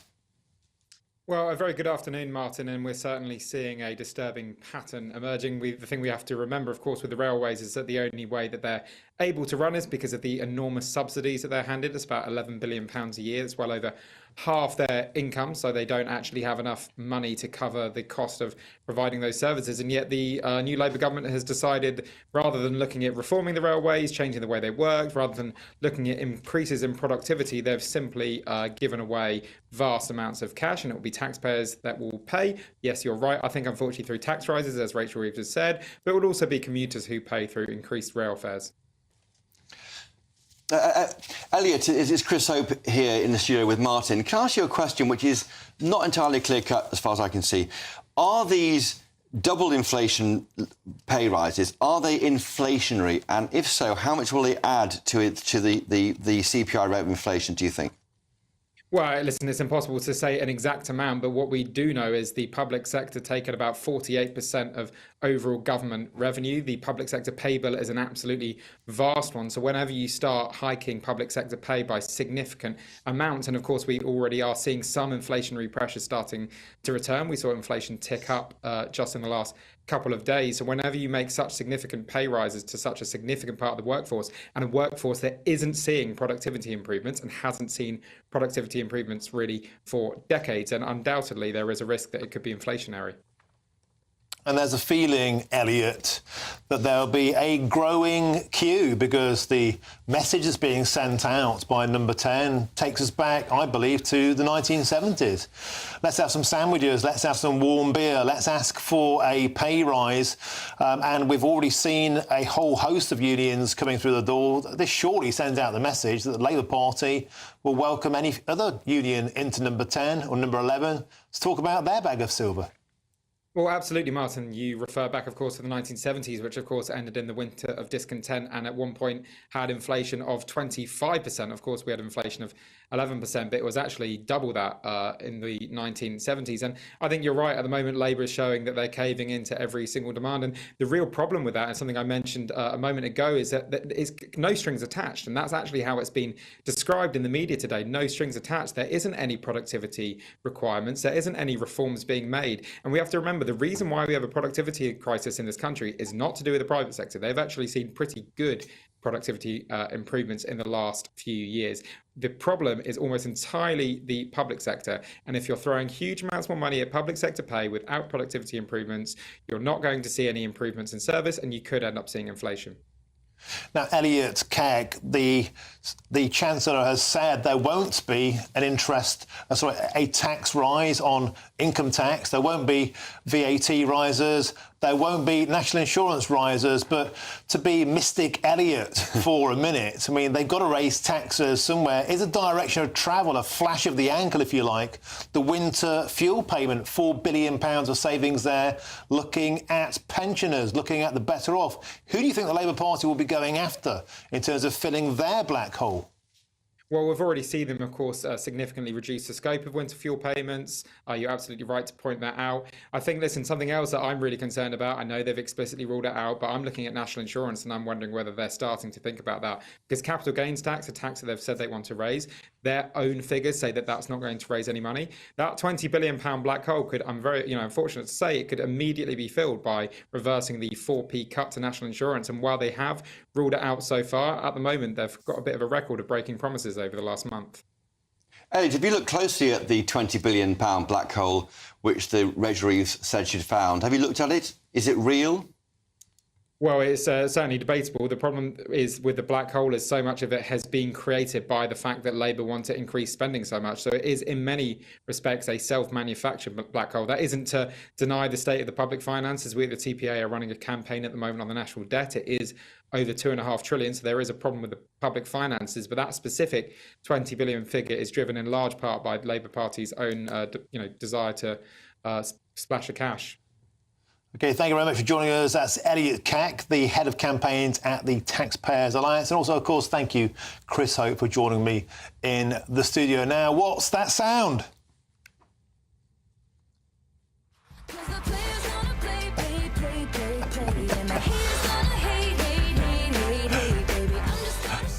Well, we got there in the end. It is, of course, Taylor Swift. She's performing in London tonight, and the sold-out show will see 90,000 fans make their way to Wembley. It comes after 3 of her planned concerts, of course, in Vienna were cancelled last week when police unearthed plans for a Islamic terrorist attack. Well, GBNews reporter Anne Keane-Swifty, I'm told, Adam Cherry is in Wembley, and Adam joins us now. There you are, Adam Cherry. You are totally in the mood, totally in the zone. Tell us, what's it like down there?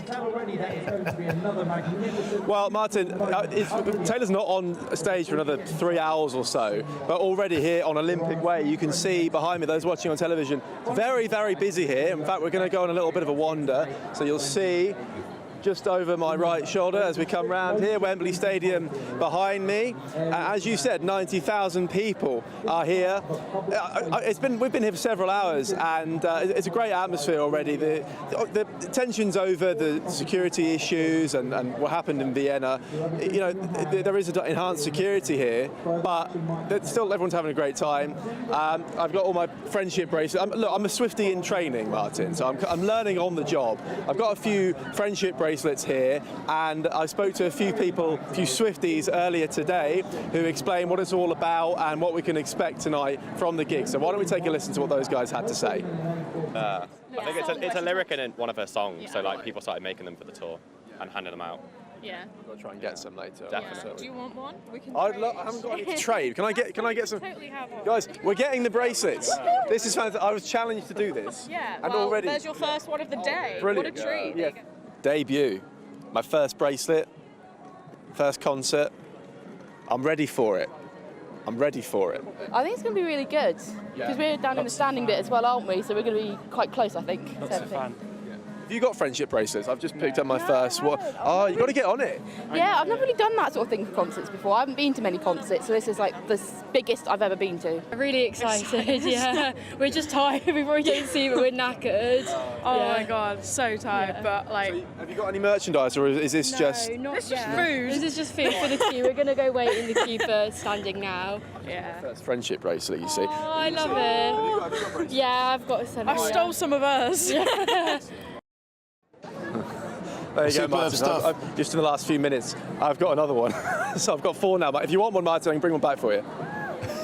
Well, they see you better than me, but Adam Cherry, on a more serious point, of course, this has been the first time that Taylor Swift has appeared in public since the tragedy in Southport. Of course, that was at a Taylor Swift dance event. Do you think we can expect some kind of touching message or acknowledgement of that tonight at Wembley?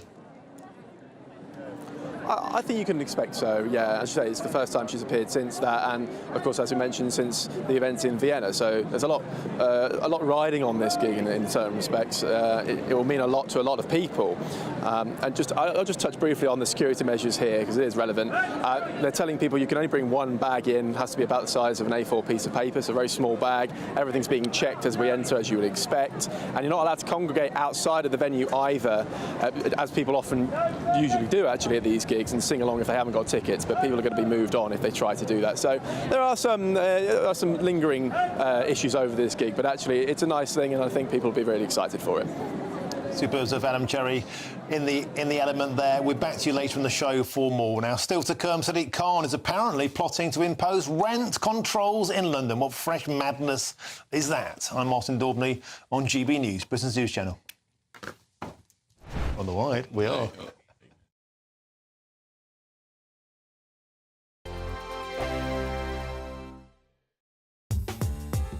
I'm Christopher Hope. From pop stars to politicians, I'll interview anybody in a pub who's got a political opinion. Join me every Friday on Spotify, Apple Podcasts, YouTube or gbnews.com, or wherever you get your podcasts. This is GB News, the People's Channel. Free Speech Nation, Sunday nights from 7 p.m. Have we reached a tipping point in the gender wars? So 6 years ago, comedy writer Graham Linehan, the man who created hit sitcoms such as Father Ted and Black Books, was cancelled for standing up for the rights of women. But have things actually got any better? Well, I'm delighted to say that Graham Linehan joins me now. Just in case anyone's watching who doesn't know what happened to you, what happened? Well, I just noticed women being bullied online and in physical space as well, and I started objecting to it. I immediately started losing work. And this was just on Twitter or social media? Yeah. Just making that point? Yeah, exactly. And then, I had what I thought was a bit of a kind of safety net in the Father Ted musical, which I saw as my pension. Yes. And finally that was taken away too by my spineless colleagues, I'm afraid. I mean, that's incredible, isn't it? Because, Father Ted, one of the most famous sitcoms of all time, the musical, a surefire hit. Yep. Still hasn't been produced. Yeah. Still being held hostage by Hat-Trick Productions, who are the people who have the rights, yeah? Yeah. It's because it's a combination of things. It's because they're terrified of activists. They have activists within the company, and they don't have enough interest in the women in their lives to investigate the issue. Are they just afraid that it might happen to them as well? I don't know. I think it's a combination of things. Yeah. I think it's a combination of fear. I genuinely don't think they have enough curiosity or empathy with women to actually look into the issue. They seem to think that women's rights, as people like Alistair Campbell often say, are a culture war issue. We've seen it reach its apex, really, in that this week, and for 10 days, I think it is, we've seen men hitting women, punching women in the boxing ring. GB News, the People's Channel.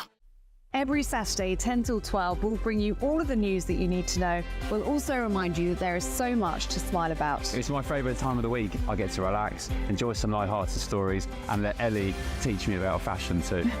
That's Saturday Morning Live, every Saturday, 10 till 12. Only on GB News, Britain's news channel. We're proud to be GB News, the People's Channel. And as you know, we always love to hear your views. Now, there's a new way of getting in touch with us at gbnews.com/your say. By commenting, you can be part of a live conversation and join our GB News community. You can even talk to me, Bev Turner, or any of the members of the GB News family.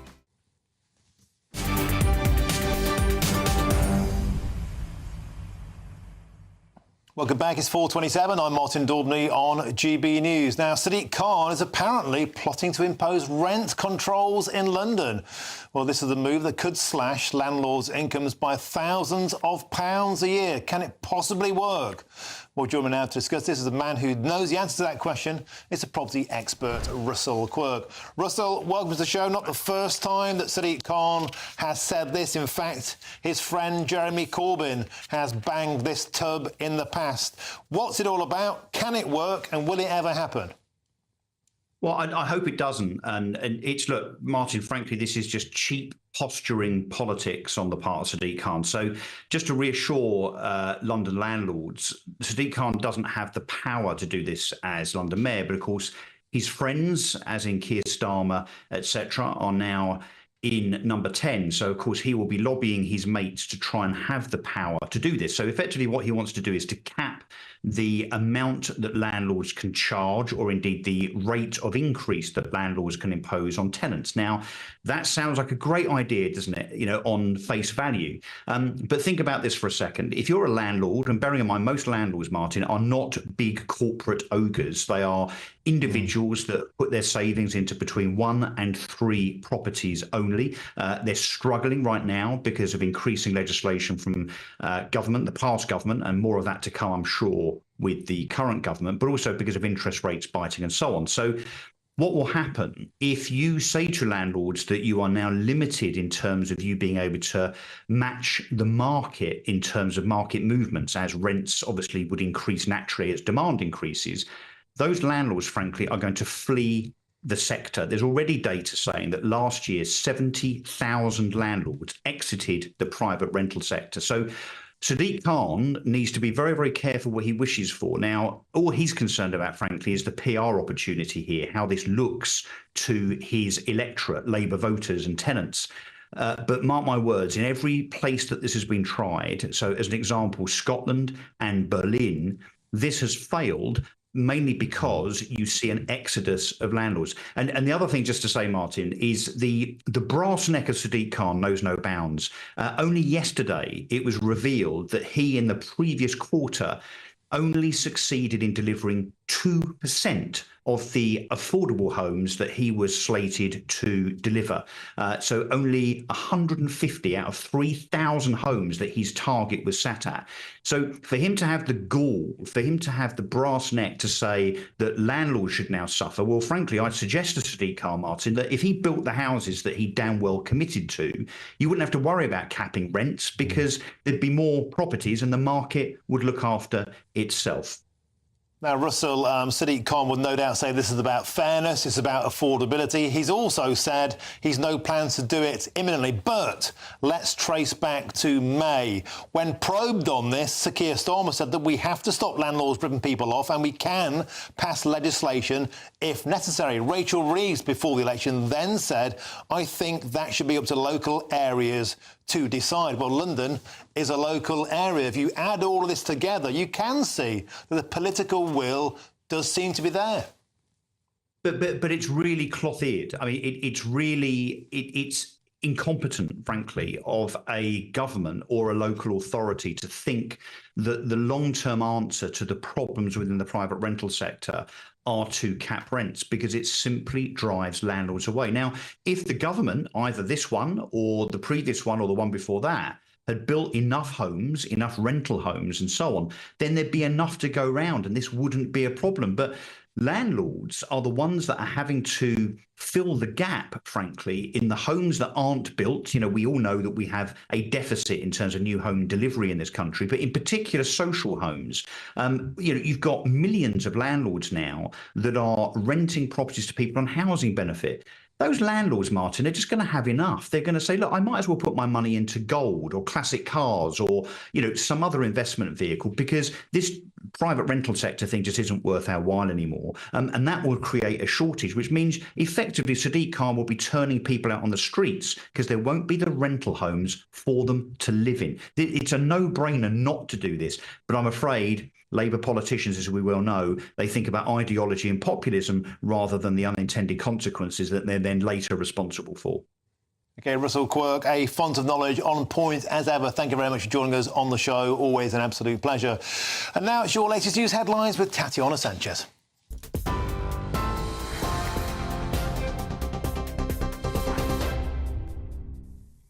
Martin, thank you and good afternoon. The top stories. A 15-year-old boy has become the first to be charged with the more serious offence of rioting in relation to disorder in Sunderland on the 2nd of August. That is according to the Crown Prosecution Service. The boy, who's from Sunderland, will appear in court today, where he'll be asked to enter a plea. In other news, the proportion of A-level entries awarded top grades is up on last year and remains above pre-pandemic levels. Hundreds of thousands of students in England, Wales and Northern Ireland received their exam results today. More than 3/4 of English 18-year-old applicants have been accepted into their first choice of university, according to the Department for Education, which also warns there are still inequalities in the system. The economy is continuing its recovery from last year's recession, with growth extending over the latest quarter. The ONS says GDP increased by 0.6% between April and June. Conservatives claim today's figures are further proof Labour has inherited a growing and resilient economy. But Chancellor Rachel Reeves has said she's inherited more than a decade of low economic growth from the Tories. An arrest has been made in connection with the overdose death of actor Matthew Perry, according to US media. The Friends actor was found dead in a swimming pool at his home in California in October last year. The Los Angeles County Medical Examiner's Office attributed his death to the acute effects of ketamine, a sedative that can be used as a recreational drug as well as to treat depression. An individual was reportedly arrested in Southern California today. And the Duke and Duchess of Sussex have been welcomed to Colombia as they begin their 4-day tour of the South American nation. Harry and Meghan were met in the capital, Bogotá, by Colombia's Vice President, Francia Márquez, and her husband. They spent around half an hour at the Vice President's residence, where they exchanged welcome gifts and were offered tea, coffee and traditional Colombian cheese bread. It's understood they'll focus on the impact of the digital world on young people, the military, community and female empowerment. The Duke and Duchess will also explore Colombia's history and culture. Those are the latest GB News headlines for now. I'm Tatiana Sanchez. More from me in half an hour. For the very latest GB News direct to your smartphone, sign up to News Alerts by scanning the QR code or go to gbnews.com/alerts.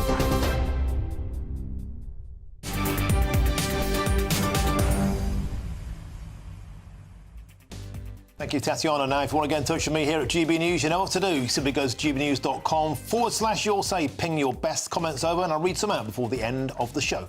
I'm Martin Daubney on GB News, Britain's News Channel. Hey there, here's your latest GB News weather update coming to you from the Met Office. For many, there will be some decent sunny spells around today, but also some blustery winds and a few showers in the north. And there is a spell of rain pushing its way southeastwards. That's because of a frontal system that's currently marching across parts of Scotland, Northern Ireland and into northern England, already having brought quite a bit of rain this morning, and will continue to do so as it gradually makes its way across the country through the rest of today. But like I said, some sunny spells for many of us, especially across southern, eastern parts of England, and generally feeling pretty warm here, temperatures getting into the mid-20s Celsius, a bit fresher than this further north and west. west, even though there will be some sunny spells and just a few showers across parts of Scotland. Now, as we head through this evening, that rain is going to continue to make its way southeastwards, but it will have cleared away from much of Scotland, and so here it is just going to be a mixture of sunny spells and some showers as we go through the end of the day.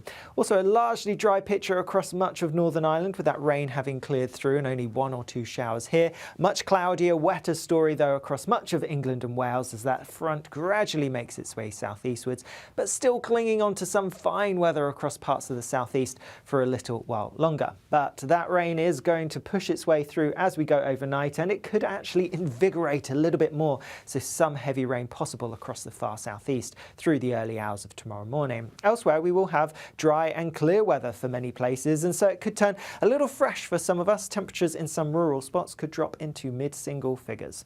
A bit of a wet start then possible across the far southeast first thing tomorrow morning, but that rain should quickly clear away, and then otherwise it's looking like a pretty fine day. Plenty of sunshine around, just some blustery showers to watch out for, particularly towards the northwest of Scotland, but most places avoiding these, and temperatures relatively similar to today. Again, we're looking at highs in the mid-20s. See you later. The latest GB News travel. Good afternoon, I'm Jules Buckley. Still some queues for the M6. There's a closure northbound still, Kirkby Lonsdale up towards T-Bay. Junction 36 is closed up to 38. Long queues there at the scene of a collision. And also on the northbound side around Stafford. Junction 13 to 14 stop-start back towards 12 at Gailey. That follows an earlier collision. All lanes are back open now though.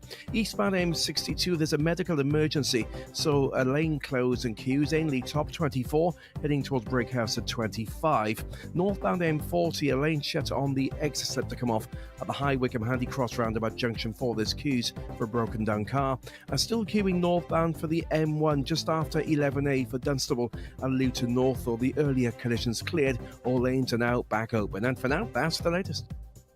You can stay up to date throughout the day by visiting our website gbnews.com.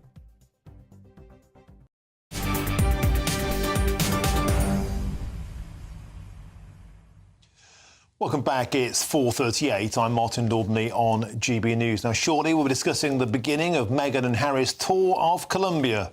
But before that, it's another day, another horrific video of street crime in Britain that's gone viral. Now, let's take a look at this as this e-cyclist bravely fights off a group of armed thieves. You can see here the bike is pushed to the ground. This is a Polish gentleman. They have weapons, hammers. He sprays a dye at them to try and dye their clothes. They leg it off. He makes it through and lives to tell the tale. But that's not always the case in lawless Britain, because while the overall number of knife crime offences has slightly decreased since last year, the number of offences resulting in immediate custody has decreased by a staggering 14%. So is this a sign that we're being too soft on knife crime, a topic we talk about way too often on this show? And I'm joined now by Gaynor Bell, a knife crime campaigner after her son Stefan was stabbed to death more than 20 years ago. Gaynor, welcome to the show. Here we are again, the lack of action, the lack of firm action on knife crime back in the news once again. Would you mind, please, I know it's painful as it is, to share with us the story of what happened to Stefan? Well, Stefan was sitting in an office of his place where he partly owned, and one of the ex-employees came in behind him and cowardly stabbed him. I only found out a couple of weeks ago because he was on his parole. I'll explain in a second. He stabbed him in his back, his head and his face. That to me is an absolute coward, unprovoked, no reason at all, no fight. I'll keep it brief as I can because it's a very long story. After doing his time in jail, which was just over 15 years, he was let out. He committed another crime. I don't know what it was, but I was told while he was locked up for that 18 months waiting for his parole, he was unruly. I also found out just a week before his parole hearing, he'd committed something like 14 previous crimes, 2 assaulting 2 officers, 14 crimes before he reached 20. really bad behaviour in prison, bullying, had a phone. It's a list of all sorts. I was told 3 days ago that this vicious thug is being let out on our streets once again. Now, to me, I go on, I do believe in restorative justice. I really do. Because I've been working with not just people who have committed crimes, I've been working with young people that have carried knives. There's so many different categories and reasons. And I've heard quite a few people on your show, and a lot of them speak a lot of sense, a lot of them speak a lot of rubbish. One of the things I say all the time is education, education, not throwing money at a school for 5 minutes. Those people's going out on the streets, year later, they've forgotten all about it. And it's pushing into the head all the time. When is one of these governments going to listen to somebody like myself and many people like me who've been out to the schools? I've supported over 300 people who've suffered a lot of it knife crime with losing their children. And unless you hear, these poor, unbelievable, poor angels that have just been killed, you never ever think it's going to happen to you. But when it does, your life is never the same. There's hundreds of parents out there, people who have lost their children through knife crime. When is this government going to stand up and do something proper about it? Gaynor, it's a very moving tale, and you've been amazing with your work, trying to intervene and save lives. Undoubtedly, you have done that, but you've raised a hugely valid question there. What will it take? Do you think what happened in Southport, hopefully, could be some kind of line in the sand? And if so, education is one aspect, getting in early, but when that doesn't work, when we see people carrying knives with impunity, what would you like to see done to them? Today's report shows that there's been a 14% decrease in the amount of custodial sentences for knife carrying. Would you like to see people carrying knives just giving an immediate sentence? 100%. As I've said to you, there's a lot of different stories out there. One young boy I went in to see who was locked up. He was in a detention place. And he was a lovely young boy. And he was locked up for carrying a knife. I said, why did you go out with a knife? He said, well, last time I went out, and he pulled his trousers down and showed me the slash across his backside. He said, I got my bike stolen and this happened. He said, so next time I had no intentions of going out and using it. I took it out to protect myself. He didn't kill anybody. He didn't use the knife. But yes, he did get detention. I could tell you so many stories of families I've spoken to whose child, on both sides of the coin, families who have had their children locked up because they've used a knife or killed somebody, but also children that have been out with knives to protect themselves. And more often than not, they've turned that knife around, and it's been used on them. A lot of them, honestly, have gone out for protection. I used to do a scenario with a friend, and we used to play acting and say to them, hey, mate, your girlfriend's here with somebody, get a knife and come out. Oh, I can't. And we used to say until 100 excuses why you can't pick that knife up. Because once you go out with a knife, there's more times than not you will use it. You mightn't mean to, but it will happen. So I just think that, yes, there should be. The government have stepped down now on all this writing and done very, very well. Why can't they show what they're going to do about knife crime? How many more mothers, how many more fathers? It's such a big ripple effect. These young girls that have been killed, I won't say not only, it's affected their parents really bad, but that's a ripple effect, a massive ripple effect of friends, family and the community. It's wrecking people's lives, and any government, I just wish one of these days one of them will listen to somebody who's gone through it and knows the answers, because I've actually supported people who have had their children killed. I've been into the prisons, I've been into the detention centres, and there is answers, and there's a lot of people out there that have got valid answers. Okay, Gaynor Bell, It's a deeply inspiring story. I'm so sorry for your loss. I hope Stefan rests in peace. But, you know, what can I say? You know, you're amazing. I just hope, I know that they watch this programme in politics. I hope and I pray that they just listen to people like you. Gaynor Bell, thank you so much for sharing your story and your wisdom. Thank you. You're very welcome. Thank you for having me. It's an absolute delight. Thank you. Now, more on the royal tour to Colombia next. Seems piffling in comparison. Anyway, I'm Martin Daubney on GB News, Britain's news channel.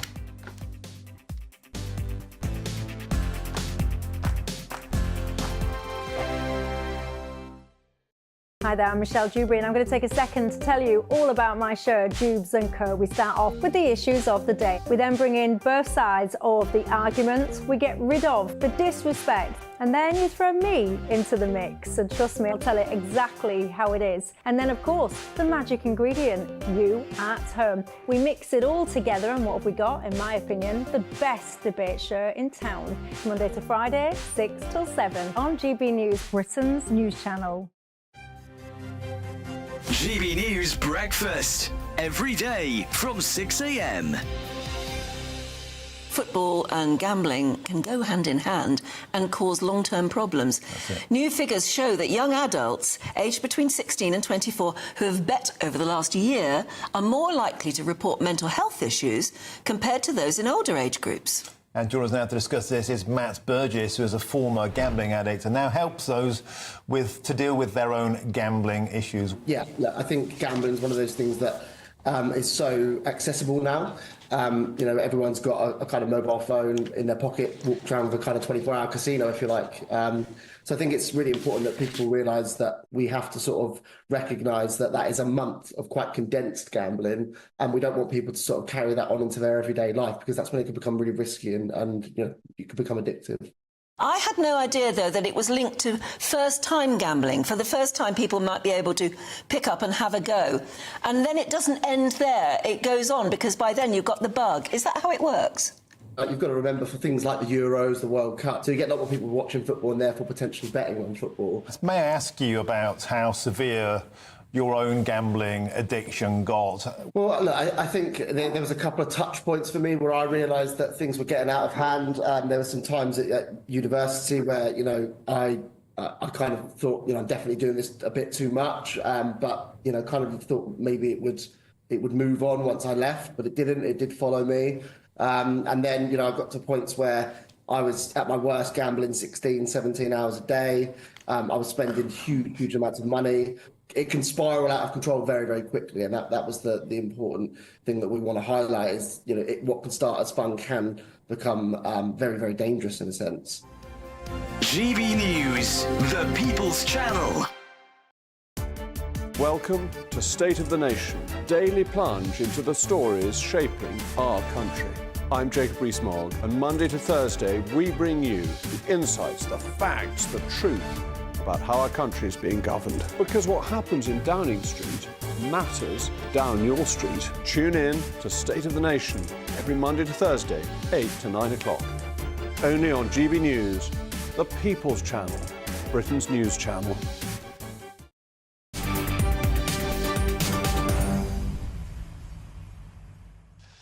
Welcome back. Your time is 4:49. I'm Martin Daubney on GB News. Now, today marks day one of Prince Harry and Meghan Markle's tour of Colombia. Yes, I know.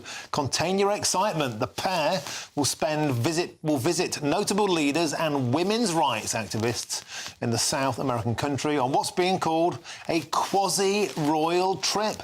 Well, join us now to discuss this is the former royal photographer Ian Lloyd. Ian, welcome to the show. So there's been a lot of criticism ahead of the tour. It's been called a phony tour, a faux tour, because, of course, they're not actually royals. They're demi-royals at best. A lot of talk around the complaints they were making about not coming back to Britain for Harry's uncle's funeral because of security risks. Yet, of course, Colombia is renowned for being incredibly safe, isn't it? But putting all that to one side, the tour is underway. Tell us, what can we expect? Hi, Martin. Good afternoon. It is a quasi-royal tour. I mean, they're going to visit three cities, Bogota, Cartagena and Cali, and they are experiencing cultural sort of highlights of what it's like to be in Colombia and the heritage, the African and Colombian heritage, and they're looking at, well, as you said, mental health, there's digital literacy, there's all kind of causes. So it's very like a royal tour. The only thing that is missing is a British angle, of course. There'll be no national anthem, no visit to the ambassador, there'll be no state banquet, there'll be no trade thing, which is very important for Britain, the royal family, to go abroad. There's usually a boost in trade when they've returned, but there's none of that kind of angle. So it's kind of, it's more sort of selfish, I suppose, to promote themselves rather than obviously anything to do to help Britain. So isn't that the point then? This is a global publicity tour for the Sussexes, the precise thing that South Park parodied all that time ago. It's like, stop intruding our privacy. By the way, we're on another personal tour. And Ian, if it's not about drumming up business for the United Kingdom or the royal family, surely it's just about drumming up business for themselves. Yeah, well, it is, and also for the country they're visiting, because the royal family don't necessarily have a choice of the countries they go to. They're advised by the Foreign Office, so they may not be going to Colombia for 10 or 20 or 30 years, I don't know.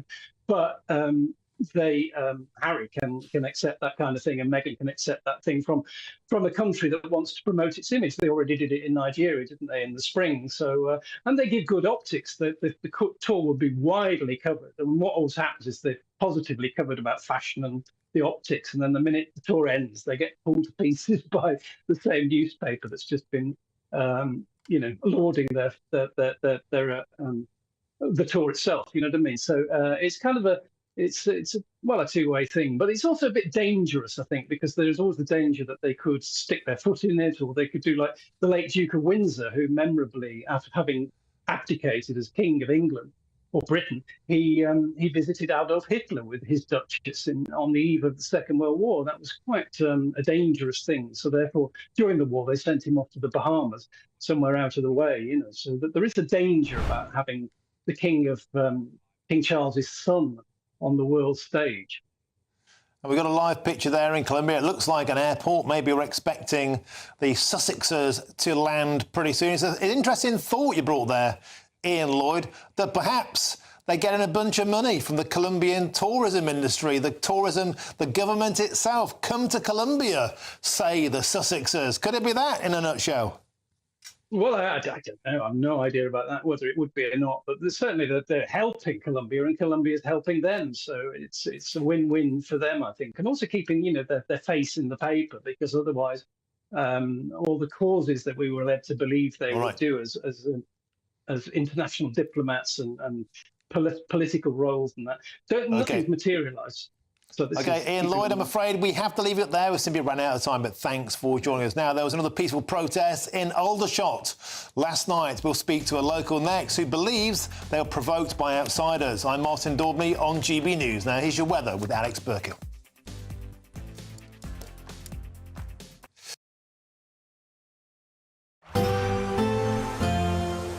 That warm feeling inside from Boxed Boilers, sponsors of weather on GB News. Hello again. Looking ahead, there's quite a bit of fine weather to come as we go through the end of the week. But before then, we do have some rain around at the moment. That is going to push its way southeastwards, clearing as we go overnight. That rain is in association with a frontal system that has pushed its way in across the northwestern parts of the UK already today, bringing quite a bit of wet weather across Scotland and Northern Ireland. It has now cleared away from those areas and is now pushing its way southeastwards across much of England and Wales as we go through this evening and overnight. Do watch out for some heavy bursts, particularly in the southeast, in association with this system. But elsewhere, once that front pushes through, we will have some drier, clearer weather developing, and under the clear skies, it could turn a little fresh, a little cool for some of us. First thing tomorrow morning, it could still be a bit cloudy and a bit wet across parts of the southeast. Still some heavy bursts perhaps for Kent early on, but that rain will quickly clear away, and then the sunnier skies across other parts of the UK will spread their way across the southeast through the day. today. We are going to see a few showers across parts of Scotland through the morning, and I think these showers may become a little bit more frequent, perhaps a bit more intense as we go through the afternoon. But towards eastern parts of Scotland, northern England, Northern Ireland, and across much of central England, Wales and the southwest, it is actually looking like a largely fine day. Plenty of sunshine around, and with that, yes, there will be some blustery winds towards the north with the showers, but elsewhere the winds are generally going to be quite light, and so it is going to feel pleasantly warm. Temperatures similar to today, really, looking at highs in the mid-20s Celsius towards the southeast, mid to high teens further north. More showers to come as we go through the evening tomorrow across parts of Scotland in particular, further south sticking with that dry theme, so a fine end to the day for most of us. However, as we go into the weekend, the fine weather will continue with lots of sunshine on offer at times and just some showers towards the north, but some rain likely early next week. Bye-bye. Looks like things are heating up. Boxed boilers, sponsors of weather on GB News. The latest GB News travel. Good afternoon, I'm Jules Buckley. There's a few issues for the M6 northbound still. Firstly, closed Kirkby Lonsdale up to T-Bay. That's junction 36 to 38 at the scene of a collision. In amongst the queues on the northbound side, Carnforth up towards Kirkby Lonsdale, 35 to 36. A lane shut for a breakdown there as well. Also northbound M6 between Great Bar at 7 and the M5 at 8. A queue forming. An earlier lorry fire there means a lane closed. Eastbound M602, 2 lanes shut from Junction 1, the M60 at Eccles through towards Trafford Park. At Junction 2, there's debris on the road there, and delays for a breakdown if you're heading toward London for the M20 this afternoon. Ashford at 9 through towards Leeds Castle and the Maidstone services at Junction 8. A lane closure in place, and it's causing queues, and that's the latest. You can stay up to date throughout the day by visiting our website, gbnews.com. You really could become the next giveaway winner with your chance to win £30,000 in tax-free cash to spend on anything you like. Listen to what some of our previous winners have to say about winning big with us. Hi, my name's Victoria. I won the Spring Great British giveaway. So the day we got the money in our bank account, everything just felt just a lot nicer. We went out for dinner, just enter. And you never expect to win, but I did. Get your entry in now. For another chance to win £30,000 in tax-free cash, text cash to 63232. Text costs £2 plus one standard network rate message. You can enter online at gbnews.com/win. Entries cost £2. Or post your name and number to GB07 PO Box 8690 Derby DE1 9TT. UK only. Entrance must be 18 or over. Lines close at 5 p.m. on the 30th of August. Please check the closing time if listening or watching on demand. Good luck. I'm Patrick Christie's. Every weeknight from 9, I bring you 2 hours of unmissable, explosive debate and headline-grabbing interviews. What impact has that had? We got death threats and the bomb threat and so on. As time passes, she could have said Stum. You made my argument for me. My guests and I tackle the issues that really matter with a sharp take on every story. Went everywhere. Something practical could be done. Or I can become something different. Patrick Christie's tonight from 9 p.m. only on GB News, Britain's news channel. Are the newspapers getting you down? My wife didn't divorce me that month. Struggling to separate the wheat from the chaff? I know that it's a bit of a circus at the best of times. Well, don't worry. Headliners has got you covered. We'll take the burden of reading the day's news, and if we get depressed, who cares? It's an occupational hazard, frankly. That's Headliners on GB News from 11 p.m. till midnight, and the following morning, 5 till 6 a.m. on GB News, the comedy channel. Nah, just kidding. Britain's news channel.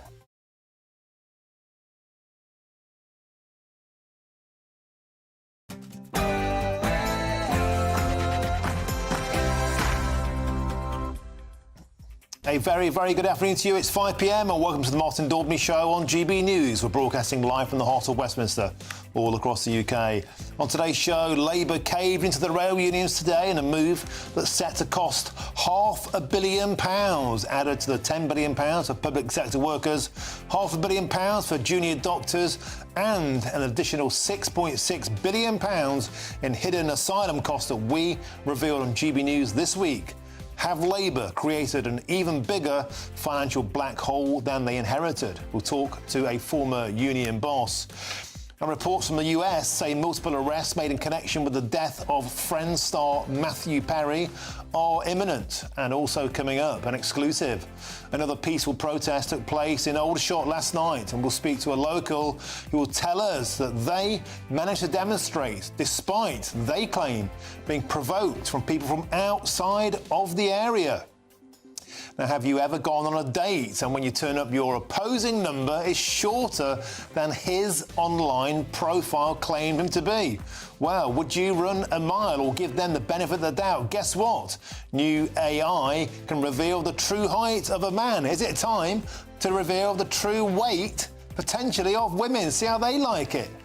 And Taylor Swift's tour resumes in London today. It's her first show, of course, since the failed terror plot in Vienna.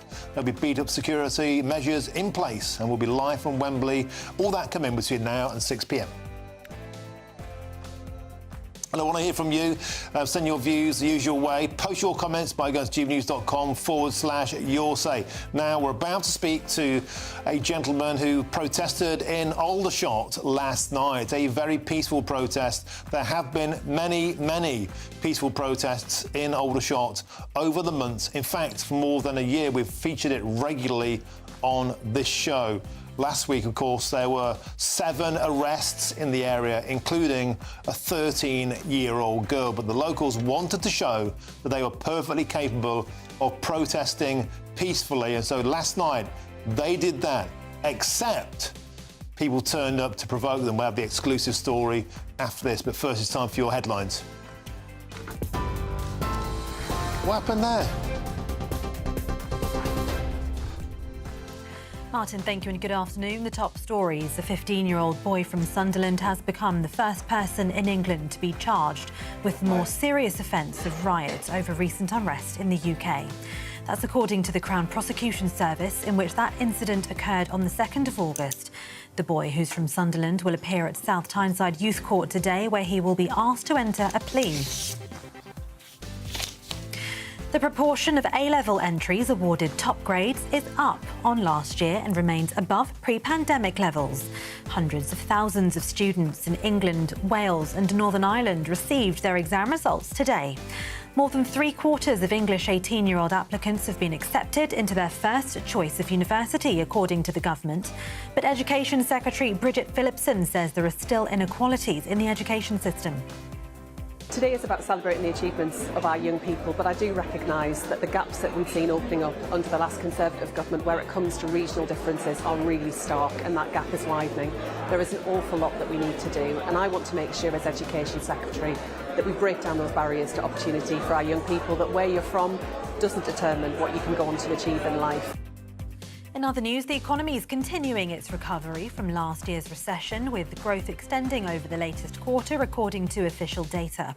The ONS said gross domestic product increased by 0.6% between April and June. Labour's Darren Jones, the Chief Secretary to the Treasury, says the government inherited a huge financial challenge from the Tories. However, Shadow Chief Secretary to the Treasury, Laura Trott, says the economic growth is thanks to previous Tory policies. British Challenger 2 tanks are thought to have been used in Ukraine's surprise incursion into Russia. It comes after the government confirmed Kyiv was free to use UK weapons inside Russian territory, with the exception of Britain's powerful Storm Shadow missiles. The latest turn in the conflict has sparked concerns about a wider escalation of tensions between Russia and the West. Staying with international news, and Hezbollah has launched more than 25 rockets and a suspected drone at northern Israel, according to Israel's military. The strikes are a significant escalation, but not the attack that Israel's been anticipating since the assassination of senior figures from Hamas and Hezbollah 2 weeks ago. The southern Lebanon-based terror group has been steadily stepping up attacks against Israel in recent days. Just after 2 p.m. local time today, a suspected drone entered Israeli airspace from Lebanon and was shot down over the Golan Heights, according to the IDF. In the last hour or so, Foreign Secretary David Lammy has said that resumed talks aimed at halting the Israel-Hamas war could define the future of the Middle East, he said. And his comments come as it was earlier reported that Israel's military offensive in the Gaza Strip has killed at least 40,000 Palestinians and wounded more than 92,000 since the October 7th attacks, according to the Hamas-run health ministry. A new round of ceasefire talks is taking place in the Qatari capital, Doha, in an effort to end 10 months of fighting in the Palestinian enclave and bring 115 Israeli and foreign hostages home. The government is pledging £13.5 million in funding to support supply chain businesses and workers affected by Tata Steel's decision to transition to greener steelmaking, which is expected to lead to job losses. It's understood more than 50 businesses so far have signed a pledge to support any workers forced to leave their jobs in the steelworks. Negotiations between the UK government and Tata Steel regarding the future of Port Talbot Works is continuing separately. Secretary of State for Wales, Joe Stevens, blames the previous government for the job losses. Well, we certainly are committing to jobs. So, as well as the negotiations about investment by government into the steel industry to secure the future of the steel industry, not just here in Port Talbot, but across the United Kingdom, the £13.5 million that I've announced today directly to help the supply chain businesses and the people who work in the supply chain, including contractors who work at the steelworks, is real money out of the door within 6 weeks of us coming into government. We've had 14 years of the previous government sitting back and watching the steel industry decline. US News now. An arrest has been made in connection with the overdose death of actor Matthew Perry, according to US media. The Friends actor was found dead in a swimming pool at his home in California in October last year. The Los Angeles County Medical Examiner's Office attributed his death to the acute effects of ketamine, a sedative that can be used as a recreational drug as well as to treat depression. An individual was reportedly arrested in Southern California today. The Duke and Duchess of Sussex have been welcomed to Colombia as they begin their 4-day tour of the South American nation. Harry and Meghan were met in the capital, Bogotá, by Colombia's Vice President, Francia Marquez, and her husband. They spent around half an hour at the Vice President's residence, where they exchanged welcome gifts and were offered tea, coffee and traditional Colombian cheese bread. It's understood they'll focus on the impact of the digital world on young people, the military community and female empowerment. The Duke and Duchess will also explore Colombia's history and culture. And global superstar Taylor Swift is closing the European leg of her Eras tour with 5 nights at London's Wembley Stadium. These are live pictures now, where thousands of her fans have already been gathering today. It's the first time she's returned to the UK, of course, since paying tribute to the victims of the Southport attack last month, where 3 little girls died in a mass stabbing at a dance class featuring her music. Earlier this month, Taylor Swift was forced to cancel 3 shows in Vienna after a suspected Islamist terror plot. Those are the latest GB News headlines for now. I'm Tatiana Sanchez. More from me in half an hour.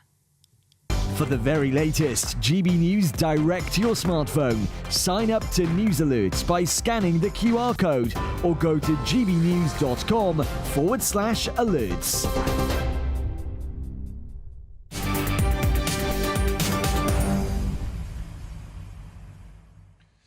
Thank you, Tatiana. Now we're going to talk about the trains for a bit, and we've got a corking new line from this man, Chris Hope, in a minute about Sir Keir Starmer. Appears to have done a massive U-turn on his position on social media from 2013 to the current state. But before that, train drivers from the ASLEF union have reached a deal with the government that could finally bring an end to the strike action that has at times crippled Britain's rail network. But at what cost?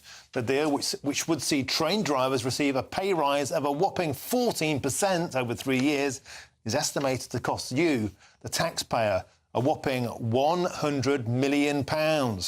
Now, they have only been in power a month, and already Labour seem to be spending their way to popularity, at least with the public sector workers so far. Let's have a look. They've signed off a 5.5% pay rise for public sector workers, that's NHS and teachers, that will cost us a staggering £10 billion. They've also agreed a 22% pay increase for junior doctors. which is estimated to cost up to £530 million. It's actually £13 billion if you factor in future pension liabilities. Well, so much for plugging that £20 billion black hole.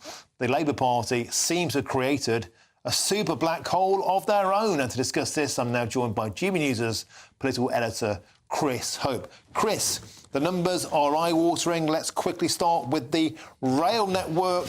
They're the latest to have got a pay increase. If you ask me, unions left, right and centre might be queuing up to knock at the door for number 11. The Labour Party seems to be in pretty generous mood. It looks like it, Martin. ASLEF, the train drivers, have been on strike for about 2 years, off and on, losing lots of days to travel. If you commute anywhere in the UK, I commute into London daily, it's difficult. If the ASLEF are out, there's no service at all, less so severe with the RMT, but it has been a problem. Louise Haigh, the new Transport Secretary, comes in and she says... She's having a little issue with your mic, Chris. You seem to have sat on it, it's fallen off. We'll come back to you in a minute. But the point is this. We spoke to Steve Headley earlier. He's the former RMT union chief. And basically, he still wasn't happy. £100 million is what they have been offered. He wasn't happy with 100 million quid. He said they should reject the offer and still go back for more. And I put it to him that 100 million pounds and rising wasn't enough for him as a socialist. And I said to him, as you well recall, Chris Hope, Steve Headley, £100 million of other people's money, still not enough for a socialist. We have the technology. Chris Hope, back to you. Exactly right. So you heard there from Steve Headley. He's a former General Secretary of the RMT. He thinks that this money isn't enough for the train drivers. 14%, huge numbers here. I mean, 5%, 4.5%, 4.5% over 3 years. Very difficult for some to justify that. There was no strings attached to it. The Tories, Helen Whately, she's a shadow Transport Secretary, she says there's no strings deal means that this cost will be paid for by passengers and by taxpayers for many years to come. Louise Haigh, she's the Transport Secretary, she says she wants to move on and fix things quickly, but with no strings attached. Why wouldn't they come back again?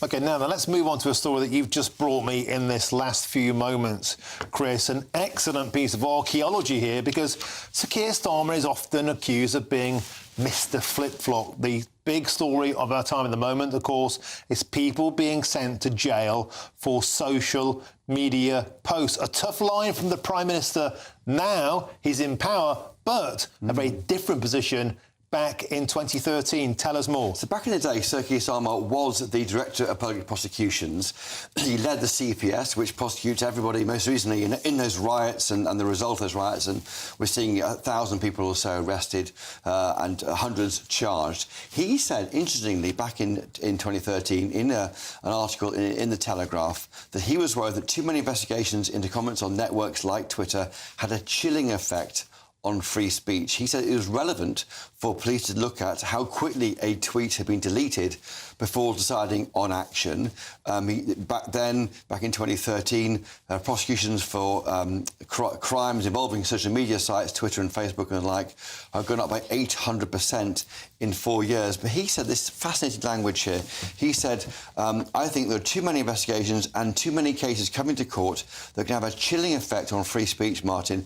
It's about getting the balance right, he said, making sure time and resources are spent on cases that really do need to be in court, not spent on cases which people might think would be better dealt with a swift apology and removal of the offending tweet. And he said, finally, there's a lot of stuff out there that's highly offensive that's put out on a spontaneous basis and is taken down pretty quickly. And the view is that those sort of remarks don't necessarily need to be prosecuted now. All right. We are seeing cases going through the courts now. Before we get to that, let's just analyse what he actually said in 2013. The headline is, you can put it on the screen there, too many Twitter prosecutions could damage free speech, says Keir Starmer. In 2013, they refer specifically here, Chris, to a case where a man was convicted for joking about blowing up an airport. He had his conviction overturned on appeal, and Keir Starmer said, ruling on the case, that Twitter users, should be free to speak what they feel. In 2013, Keir Starmer said it was OK to joke on social media about blowing up an airport. Let's be absolutely clear. He said that was acceptable. He didn't refer to that exact case. That was the case mentioned in this piece. Now let's fast forward to where we are today, Chris. We've seen this week 2 men jailed for Facebook posts pertaining to riots. We saw a woman yesterday jailed for saying we should blow up mosques with people inside. Ridiculous comment, but she's been sent to jail. A woman is likely to go to jail for posting the incorrect name of who she believed had carried out the Southport killings. She was totally wrong on that, but she's staring down the barrel of a custodial sentence. These are very, very different positions. They are. He also says, Sir Keir Starmer, it's not a get-out-of-jail-free card, but it's highly relevant. Stuff that goes up on a Friday and Saturday night and can come down the next morning. And he said that, people say that we do see people tweeting in haste and repenting in leisure. Now, 2013... the world was different, Martin. I had brown hair, wasn't as grey as I am now. Before Brexit, before the kind of the tension you get now on social media. And social media is not the entire country, but I think it's fascinating that the DPP, Sir Keir Starmer, the person who has been ensuring that there's been swift justice handed out to people for actions on Twitter and elsewhere, was saying a different thing back in 2013. And is that case of another sort of flip-flop? Is it a case of changing your mind once you're in power, or is it just adapting to a more robust social media world? Chris Hope, the viewers out there can make up their own minds on that one. Always a pleasure to have you in the studio. Now, moving on, my next guest is Andy Purdy, who was part of the peaceful anti-immigration protest in Aldershot last night. Andy, welcome to the show. It's a pleasure to have you here. I've seen some footage from that demonstration last night. It looked very, very peaceful. Let's start by the fact that you decided to protest in Aldershot at the holiday, the hotel there, the Potters Inn Hotel, I believe it is. Even though there were 7 arrests last week, including a 13-year-old girl. Tell me why you decided to protest and tell me how it went. Good afternoon, Martin. I felt I had to go down because all the protests that I've been seeing, whether they're local or around the country, the last week or so, there's been lots of counter protests, and that just made me more determined to go and join, because I thought the counter protests are possibly not getting the point of what the protests were about. And so I thought, there's a guy called Jez who's been doing this protest outside the Potters International Hotel. He's been organising it for a long time. So, Andy, we've got some footage on screen there. This was on a piece of grass. This was all arranged with the police. There was full permission. I know he's had a lot of stress over it, hence I went down. Opposite the hotel there, Andy.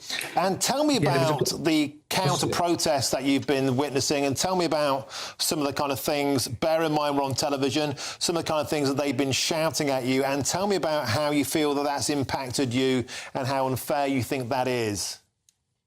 Well, they was using things like fascist, far-right fascist and all that. That doesn't bother me in the slightest. But there was an old boy there who was with us. I don't know him. I met him there. He's a nice chap. My partner met him last week at one of these she went to. And I would say, I'm not a young man, but he was quite a bit older than me. So I'd say he was well into his 70s. And he said to me, I don't like them saying that. And he had his beret on, and he was obviously an ex-military guy, I would say probably a para or something like that. And he said, my father and others, and he lost 2 members of his family fighting the fascists in the war. And he said, I find this very hurtful. And I think, Andy, a lot of people watching would agree with that. Words like fascist and Nazi, some of the shouts we heard last time was fascist scum off our streets. And it's important to bear in mind that I know a lot of the individuals who've been organising these protests, they have veteran and military connections. Yeah, obviously it's in Aldershot. So, I mean, I know there's not as much military there as there was, but there's a lot of people who have retired from it, and they try and They came along, and there were some younger guys. It was surprising. People in their 20s. It wasn't old people like me. It was a wide range of people. But we were all there. Some had posters up, and the cars were tooting as they saying, "Toot your horn if you agree." Loads of cars, whether it be a van, whether it be a scruffy old car, whether it be a nearly new car. There was a right mix of people who were a large mix of people who were sort of tooting with approval. I did feel a little bit, for want of a better word, not intimidated. I wasn't intimidated at all. But quite a few of the people that you just got on your screen now, they were wearing hoodies, as you can see, one in the black there, and masks or scarves to cover their faces, which to me is very strange. Now, Andy, one of the allegations, even from your local Member of Parliament, is that people protesting against the hotel, and of course there are also the apartments, there are over 100 apartments in Rushmore nearby that have been earmarked for asylum seekers. They accuse far-right people of being shipped in from outside the area, but you have told me earlier on you believe that people from the left, people from the other side, were shipped in from outside the area to shout at you lot. Well, the people who were there that I spoke to were definitely locals. The people on the protest side of our side. The people on the other side, I know I'm restricted on what I can say, but one of the reasons that made me want to go yesterday was that the people who are on the counter side tend to have these signs which are all very similar, whether you look at it, whether it's in Walthamstow, whether it was in Brighton. They've got very similar signs provided by some sort of body that they're using, that's providing this for them. I know the body. You're allowed to say who you think they were, Andy. Well, I think they were socialist worker signs. I couldn't say that that's what it said on the ones last night because it didn't actually look like it, and I couldn't get close enough because we weren't allowed to walk down to their bit. But they were still the red with the yellow top, obviously that's an extreme communist thing. So if people who protest and complain are far right, then the counter protesters, if they're carrying socialist worker banners, are definitely far left. They're not middle of the road people. And I wouldn't say we were far right. We're pretty much middle of the road people. We're just not happy with what's going on. And so do you believe then that outsiders are coming into, I mean, particularly considering that people were arrested, including that 13-year-old girl last week, and I know, having spoken to people in the area, people are very traumatised by what's happened in that respect. Do you feel it's very inappropriate for people to be coming outside at this time specifically to try and goad you like this?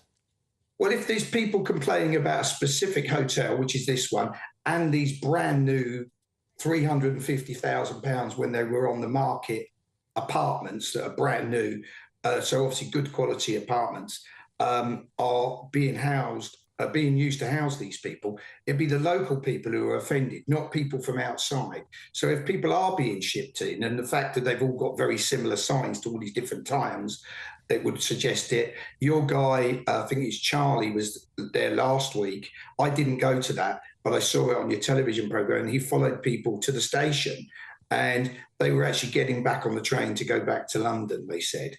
Whether that's just to get them divert out into the rest of the country, I'm not saying they're all from London for 1 minute, but it does seem strange.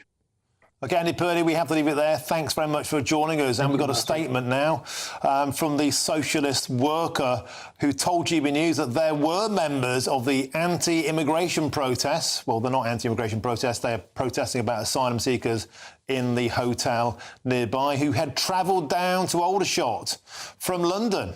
They did not deny the accusations that GB News put to them, including that members had travelled from the capital to counter-protest. The spokesman then went on to ask our reporter how he slept at night, knowing that this channel had encouraged the riots. That's an outrageous accusation.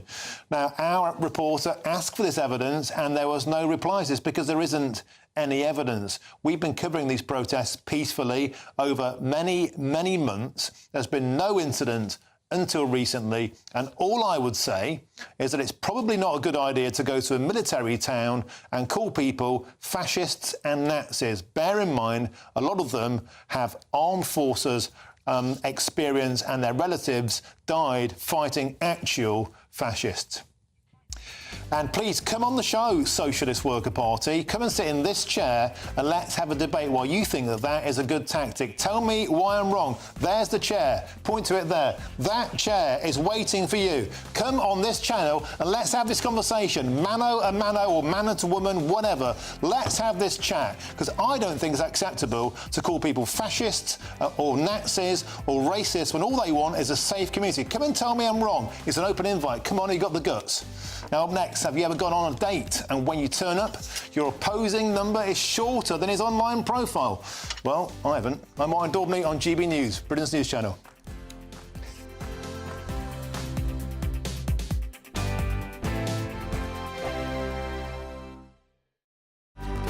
Good afternoon, Britain. Your lunchtime update on the stories that matter across the UK. From breaking news and insightful analysis, inspiring stories and lively debates. You're comparing yourself to a former Prime Minister. Which is it? Stay informed, stay updated, stay entertained. I just don't know how anyone would not want to be there. Every weekday from midday. We are Good Afternoon Britain, only on GB News. Britain's news channel. This is GB News, Britain's news channel. Apparently, almost 70% of 18 to 25-year-olds, we don't know whether that's men or women, but they say that women shouldn't breastfeed in public. 19% would even go as far as labelling it disgusting. Well, only a quarter of Brits say that women shouldn't have to cover up when they're breastfeeding. So clearly there is a big debate here and one to get to the bottom of. And to do so, we're joined by parenting journalist Annette Kellu. Really good to see you this morning, Annette. Really good to see you. Why is this stigma still existing in our society? I think we've got a case here going on of double standards. I don't know about you, but I live near a park, OK? One little hint of sun, the men get completely naked. Honestly, you've never seen anything like it. The bodies are out, all different shapes and sizes. So why is it not OK for a woman to feed her baby? You know, we've got this whole thing. They're OK to be naked doing what they want. Why can't a woman just feed her baby? Why is it shameful in 2024? And it's interesting what you say about the 18 to 25-year-olds, because I really want to know, are they men or women? Because I feel like they'd be men. I was going to say, have you got a hunch? Have you got a suspicion? Yes, I have. And I think as well, they're thinking of them as sexy time, you know? And I feel like they're not... Well, maybe that's because they're bombarded with images and they see things like that they're seeing it in that context. But it's really not. It's feeding the baby. It's simple. Shouldn't be shameful. But do you think for men it's like they can't see the difference? There's so much porn in society, isn't there, that breasts are sexualised and seen as this sexual object and not actually for their main primary purpose, which is actually feeding a child. Media association. Yeah, exactly. Yeah, they can't. And you can't see that they could have two functions. Absolutely. And to them as well, I feel like they see it, and on the other side of it, they think like, ooh, mummy, and that brings up weird feelings for them, maybe. GB News, the People's Channel.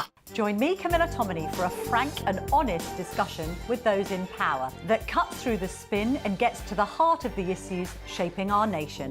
You haven't confirmed that you want to stand as leader, but you haven't ruled it out either. This report basically says that he's not fit to stand trial. Is he indecisive?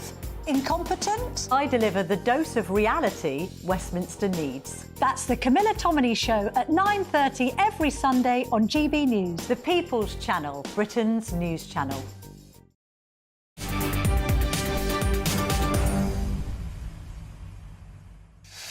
Welcome up, it's 5:29. I'm Martin Daubney on GB News. Now, the Duke and Duchess of Sussex, Harry and Meghan, have landed in Bogota, Colombia. They were welcomed by the Vice President Francia Marquez, with whom they shared coffee. As you can see, they're being welcomed. They also had a cup of tea and the traditional Colombian cheese bread. Nice work if you can get it. Now, both parties exchanged gifts to mark the start of the couple's 4-day visit to the country. Now, Ms Marquez told members of the press, "I saw the Netflix series about their life, their story, and that moved me. And it motivated me to say that this is a woman who deserves to come to our country and tell her story, and her exchange will undoubtedly be an empowerment to so many women in the world." So there you go. The First Lady of Colombia saw that Netflix series and was so moved by it, invited the Sussexes to her country. They've just landed. They've had a cup of tea, a cup of coffee and some cheese bread. So no doubt the rest of the tour will unroll. Sounds like a rolling buffet so far.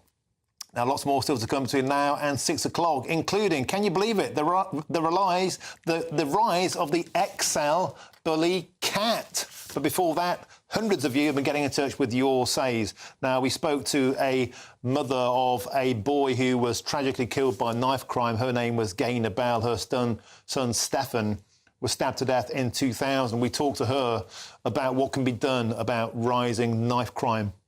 Lisa was moved to write in and say this: my heart goes out to this lady, but unfortunately the law and justice system, if you can call it that in this country, is not on her side. If it is something stupid written on social media, expect the full force of the law to be upon you, but for murder and rape and other despicable crimes, well, it doesn't seem to be a lot of hope for those impacted. Now, also on teenage arrests, Michelle says this, and now this is about the older shot, the 13-year-old being arrested, and also young people across Britain. Michelle adds this, and now this government are ruining those deprived children's lives by giving them a criminal record and dragging them through the courts. They don't seem to care about our kids. On rent cap, Sadiq Khan apparently planning to talk about at least introducing a rent cap in London so landlords can't fleece tenants. Sounds great, but it destroys markets. Sylvia says this: rent controls failed in Sweden, they failed in Finland, they failed in Edinburgh. Mark my words, they would fail in London too. They are a terrible idea. Well, that's Sadiq Khan told, isn't it? Now it's time for your latest news headlines, and here's Tatiana Sanchez.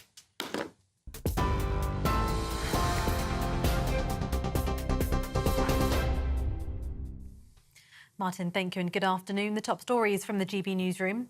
A 15-year-old boy from Sunderland has become the first person in England to be charged with the more serious offence of riot over recent unrest in the UK. That's according to the Crown Prosecution Service, in which the incident occurred on the 2nd of August. Well, the boy has appeared in court today and the case was adjourned for 2 weeks following what a judge called a surprise charging decision. The proportion of A-level entries awarded top grades is up on last year and remains above pre-pandemic levels. Hundreds of thousands of students in England, Wales and Northern Ireland have received their exam results today. More than 3/4 of English 18-year-old applicants have been accepted into their first choice of university, according to Department for Education, which also warns there are still inequalities in the system. The economy is continuing its recovery from last year's recession, with growth extending over the latest quarter. The Office for National Statistics says GDP increased by 0.6% between April and June. Conservatives claim today's figures are further proof Labour has inherited a growing and resilient economy. But Chancellor Rachel Reeves has said she's inherited more than a decade of low economic growth from the Tories. An arrest has been made in connection with the overdose death of actor Matthew Perry, according to US media. The Friends actor was found dead in a swimming pool at his home in California in October last year. The Los Angeles County Medical Examiner's Office attributed his death to the acute effects of ketamine, a sedative that can be used as a recreational drug as well as to treat depression. An individual was reportedly arrested in Southern California today. And the Duke and Duchess of Sussex have been welcomed to Colombia as they begin their 4-day tour of the South American nation. Harry and Meghan were met in the capital, Bogotá, by Colombia's Vice President, Francia Marquez, and her husband. They spent around half an hour at the Vice President's residence, where they exchanged welcome gifts and were offered tea, coffee and traditional Colombian cheese bread. It's understood they'll focus on the impact of the digital world on young people, the military community and female empowerment. The Duke and Duchess will also explore Colombia's history and culture. And those are the latest GB News headlines for now. I'm Tatiana Sanchez. More from me in half an hour. For the very latest GB News direct to your smartphone, sign up to News Alerts by scanning the QR code or go to gbnews.com/alerts.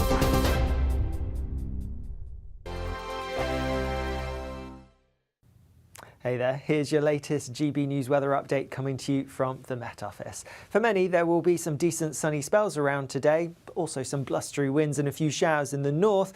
And there is a spell of rain pushing its way southeastwards. That's because of a frontal system that's currently marching across parts of Scotland, Northern Ireland and into northern England, already having brought quite a bit of rain this morning, and will continue to do so as it gradually makes its way across the country through the rest of today. But like I said, some sunny spells for many of us, especially across southern, eastern parts of England, and generally feeling pretty warm here, temperatures getting into the mid-20s Celsius, a bit fresher than this further north and west, even though there will be some sunny spells and just a few showers across parts of Scotland. Now, as we head through this evening, that rain is going to continue to make its way southeastwards, but it will have cleared away from much of Scotland, and so here it is just going to be a mixture of sunny spells and some showers as we go through the end of the day.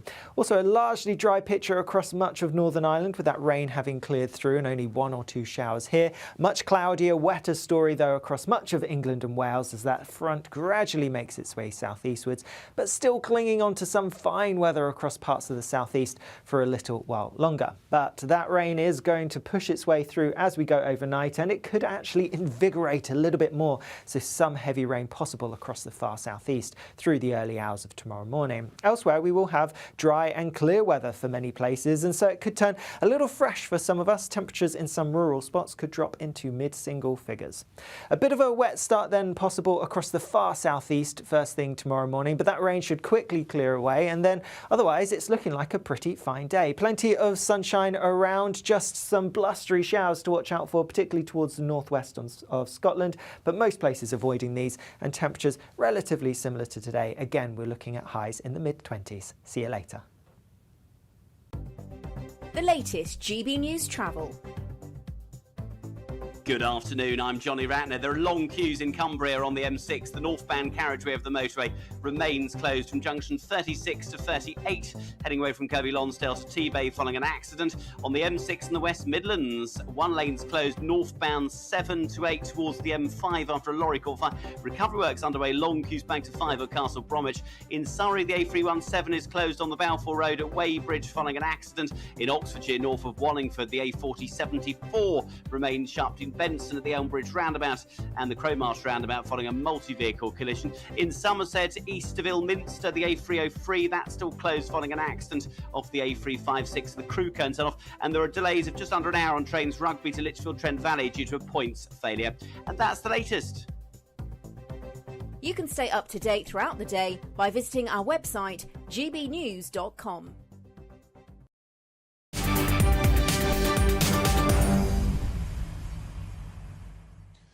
Welcome back. It's 5:38. We're on the final furlong. I'm Martin Daubney on GB News. Now, returning to the breaking news from earlier in the programme, and US media is reporting that multiple arrests have been made in connection with the death of the Friends star Matthew Perry. The American actor died last October due to the acute effects of ketamine, and he was aged just 54. Now, let's speak to the broadcaster, Paula London. Paula, welcome to the show. So the tragic death last October of Mr. Perry was bad enough, and now there have been arrests. Tell us more.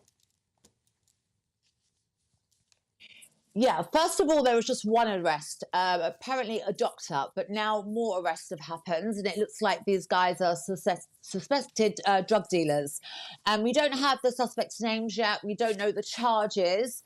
But these arrests have come just under a year after his untimely death. He was found unresponsive in a jacuzzi, and he had very high levels of ketamine in his body. The same levels someone would have if they were under general anesthesia. So huge levels. And it's not the first time a celebrity has passed in America because of prescription drugs. We've seen it happen time and time again. And a lot of people are passing that aren't celebrities, but we aren't hearing about them. The main problem is in America, I lived there around 10 years ago for a while, so I know firsthand what goes on. So many people have so many different doctors, so they're getting prescription drugs from multiple doctors.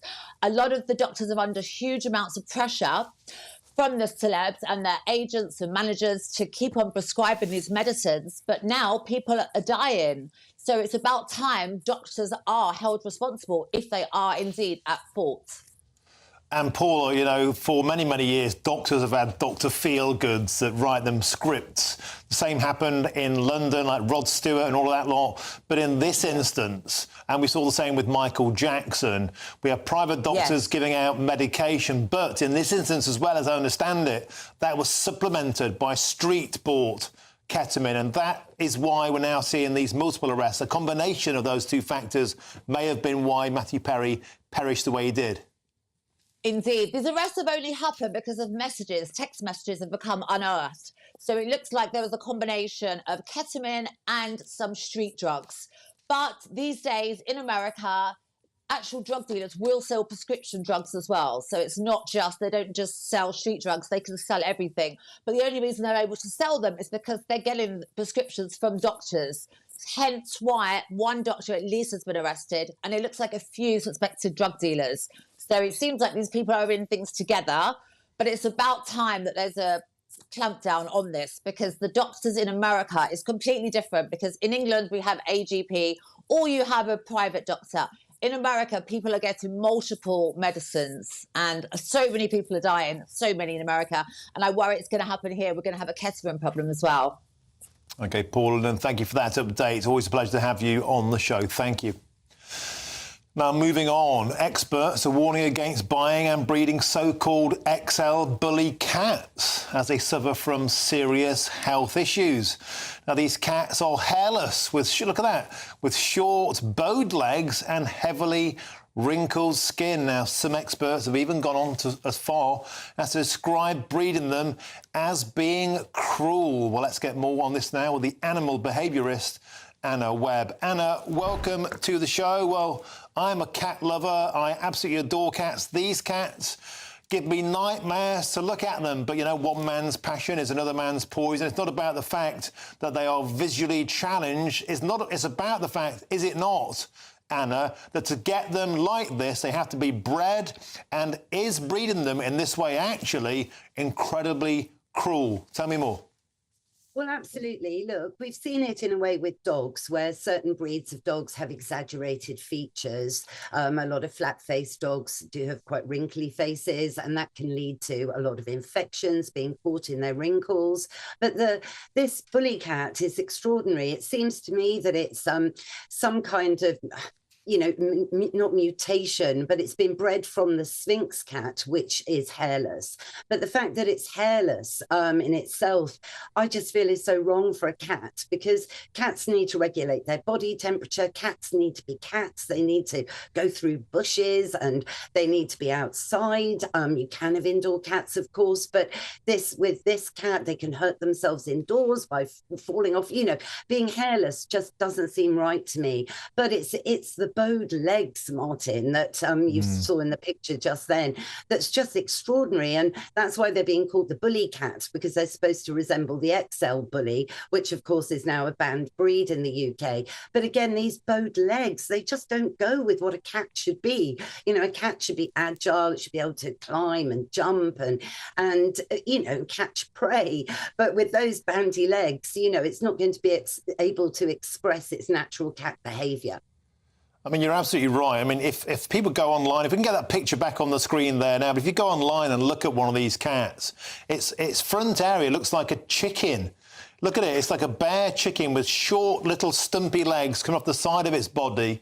Now, they're selectively bred using animals that have those characteristics, and they're bred and they're bred and they're bred until we end up with what looks like something out of a horror movie. But as you say, Anna, this is a cat that can't enjoy the quality of life of jumping around and trotting about like a normal cat would, because it's bred to be a mutated, you know, it's got stumpy legs. And how can that be kind from an animal welfare point of view? And with that in mind, Anna, would you like to see these breeds outlawed? Oh, totally. I think this is totally wrong. You know, it's like a designer crossbreed, which, in fact, you know, the XL bully is a combination of different breeds to have created their look, you know, with those bandy legs. And it's basically inhumane. I know that the Sphinx cat, if it is bred from the Sphinx cat, does have some health issues already. So you're just, you know, exacerbating a cat that, if you like, isn't fit for purpose to be a cat. Not like my Moggy here. Yeah, I mean, I've got a Moggy just like that. Moggy. I've got a rescue cat from Battersea, Harry, and again, he's just a dozy old Moggy. They're the best, but the Royal Veterinary College, the RVC, they said it's heartbreaking to see cats being bred like this, suffering the same genetic changes, the same damages as dogs by humans who are simply fascinated by extreme body shapes. And of course, this is being driven by social media vanity. It's like, look at my cat. Is this really buying a cat for the joy of stroking a cat and owning a cat? Or is it like, look at this, it's unusual for my social media clicks? Well, you've hit on a really good point there, Martin. It is this status symbol that so many people are getting dogs for. You know, dogs are now also considered as a must-have in with the in-crowd accessory. And, you know, I feel pained that cats are going to follow suit, because cats are, in a way, less domesticated than dogs, but both, you know, have the ability to bring great pleasure to humans. So I feel it's this, we're letting nature down. We're letting the creatures that offer us so much in companionship, we're just letting them down, and all for this social media bravado, really. Yeah, Anna Webb, can I just have a quick look at your Moggy there? Because I can't unsee that. He's legged it, yeah, they always do. Look, you can't unsee that. You can't unsee that exo buddy cat. That's going to haunt me as I go sleep tonight. Anna Webb, thank you so much for your compassion and joining us on the show. Now, have you ever been disappointed by a date who was taller or even fatter than what they said they were online? Well, there might be a solution in the form of AI. I'm Martin Daubney on GB News, Britain's news channel.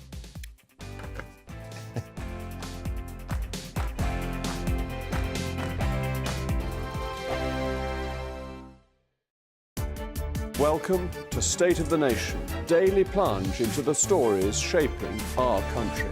I'm Jacob Rees-Mogg, and Monday to Thursday we bring you the insights, the facts, the truth about how our country is being governed. Because what happens in Downing Street matters down your street. Tune in to State of the Nation every Monday to Thursday, 8 to 9 o'clock. Only on GB News, the People's Channel, Britain's news channel. Sir Jacob Rees-Mogg's State of the Nation, Monday to Thursday from 8 p.m. Well, I'm joined now by royal biographer and former royal photographer, Ian Lloyd. Ian, hello, Jacob. Thank you good evening. Thank you for joining me. This is going to be great, isn't it? The opportunity to go around and see where the King comes onto the balcony from. Really interesting insight to how Buckingham Palace works. It's exciting. I went yesterday, there was a press preview, and the thing that struck me first of all is that if you're the King and or the late Queen and you're on the balcony, you can't see the Mall. I mean, we all see people coming down from the top, you know, thousands of people crowding in towards Buckingham Palace. They can't see it because of this great monument to Queen Victoria called the Queen Victoria Memorial, or they call it the wedding cake, but it blocks the view. So apparently the King has a TV in there. And the late Queen did as well. So what they do is they when they're waiting to come on, they're watching the TV to see how the crowd's getting nearer the palace. And the other thing that struck me is when we were on it looking down, is you can actually see individual faces in the crowd out there, because we looked out, you know. So they do get a good view of what's happening directly underneath the palace, you know. So they can see individuals. So if there's a friendly face in the crowd, they can see that person and possibly even wave. But they can't see that enormous mass of people you get at the big events that goes back towards Admiralty Arch. The other thing I learned is there's a great historical link, because the person that put the east wing on the palace, because it was originally 3 sides, and Queen Victoria had, of course, 9 children, so they had to build a 4th side for all the nurseries and things. Edward Blord was the architect, but the master builder was Thomas Cubitt. GB News, the People's Channel. Hi there, I'm Michelle Dewberry and I'm going to take a second to tell you all about my show, Dubes & Co. We start off with the issues of the day. We then bring in both sides of the arguments. We get rid of the disrespect. And then you throw me into the mix. And trust me, I'll tell it exactly how it is. And then, of course, the magic ingredient, you at home. We mix it all together and what have we got, in my opinion, the best debate show in town. Monday to Friday, 6 till 7 on GB News, Britain's news channel.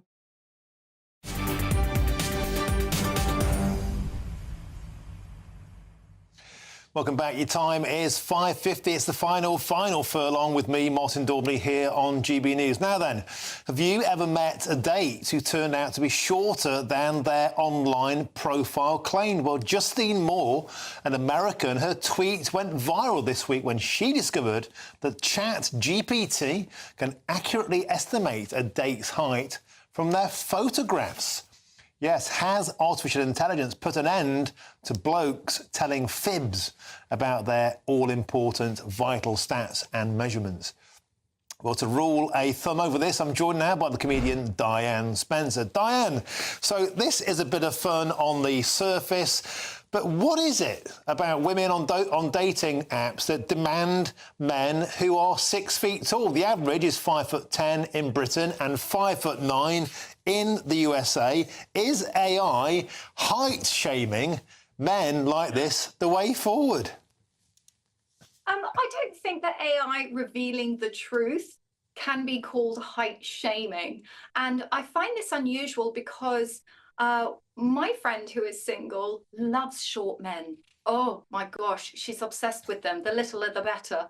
So I can understand because people have always lied on their dating profiles, but it never works out well because surely you want to put up a worse picture of yourself. So when you turn up, people are pleasantly surprised.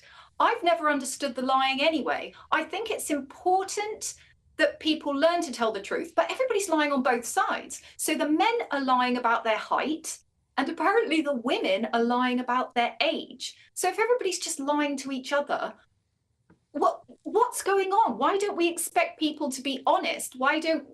How come the first time we meet people, they reveal that they've lied to us? I mean, we're all used to like the idea of catfishing. That's been around for a long time. You know, the idea that you put up a completely different picture.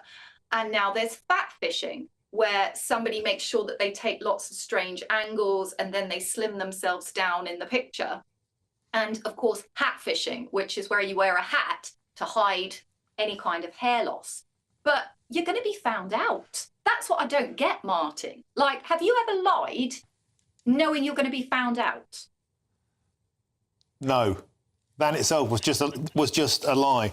Look, the point of this, right, is how would the women like it if the boot were on the other foot? I don't online date. I predate all of that. My method is, do you fancy a pint, love? That's probably a hate crime these days. I don't do any of this AI business. But how would the women like it if the fellas were using AI to get the true weight of women? Because fellas that I know that use online dating apps say often a rather larger size woman or variant of the one that they saw on the profile rocks up. Now, how would the women like it if they were weight shamed by AI? Well, again, I don't think it's shaming if you're called out on something that you are actively lying about. I don't think you can call it shaming, really. I mean, surely the human eye as well can tell that there's some funny shenanigans going on. I don't think it's like the whole of womankind has got together and said, right, let's investigate the men and let's lie to them at the same time. I don't think that's what's going on. I think that if you're willing to snoop on somebody and you're willing to do this, you should be prepared for other people to do it to you.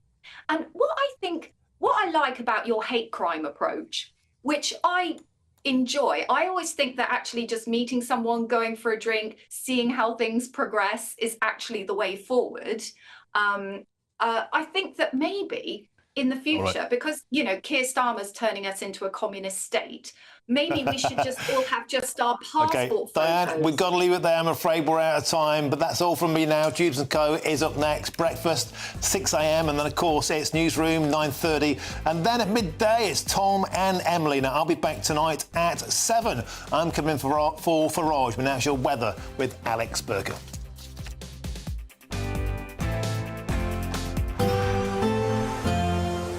Looks like things are heating up.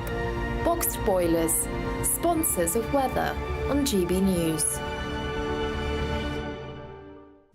Hello again. Looking ahead, there's quite a bit of fine weather to come as we go through the end of the week. But before then, we do have some rain around at the moment. That is going to push its way southeastwards, clearing as we go overnight. That rain is in association with a frontal system that has pushed its way in across the northwestern parts of the UK already today, bringing quite a bit of wet weather across Scotland and Northern Ireland. It has now cleared away from those areas and is now pushing its way southeastwards across much of England and Wales as we go through this evening and overnight. Do watch out for some heavy bursts, particularly in the southeast, in association with this system. But elsewhere, once that front pushes through, we will have some drier, clearer weather developing, and under the clear skies, it could turn a little fresh, a little cool for some of us.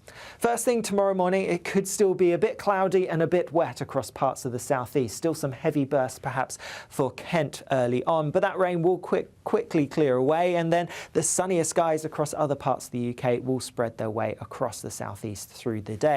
We are going to see a few showers across parts of Scotland through the morning, and I think these showers may become a little bit more frequent, perhaps a bit more intense as we go through the afternoon. But towards eastern parts of Scotland, northern England, Northern Ireland, and across much of central England, Wales and the southwest, it is actually looking like a largely fine day. Plenty of sunshine around, and with that, yes, there will be some blustery winds towards the north with the showers, but elsewhere the winds are generally going to be quite light, and so it is going to feel pleasantly warm. Temperatures similar to today, really, looking at highs in the mid-20s Celsius towards the southeast, mid to high teens further north. More showers to come as we go through the evening tomorrow across parts of Scotland in particular, further south, sticking with that dry theme, so a fine end to the day for most of us. However, as we go into the weekend, the fine weather will continue with lots of sunshine on offer at times.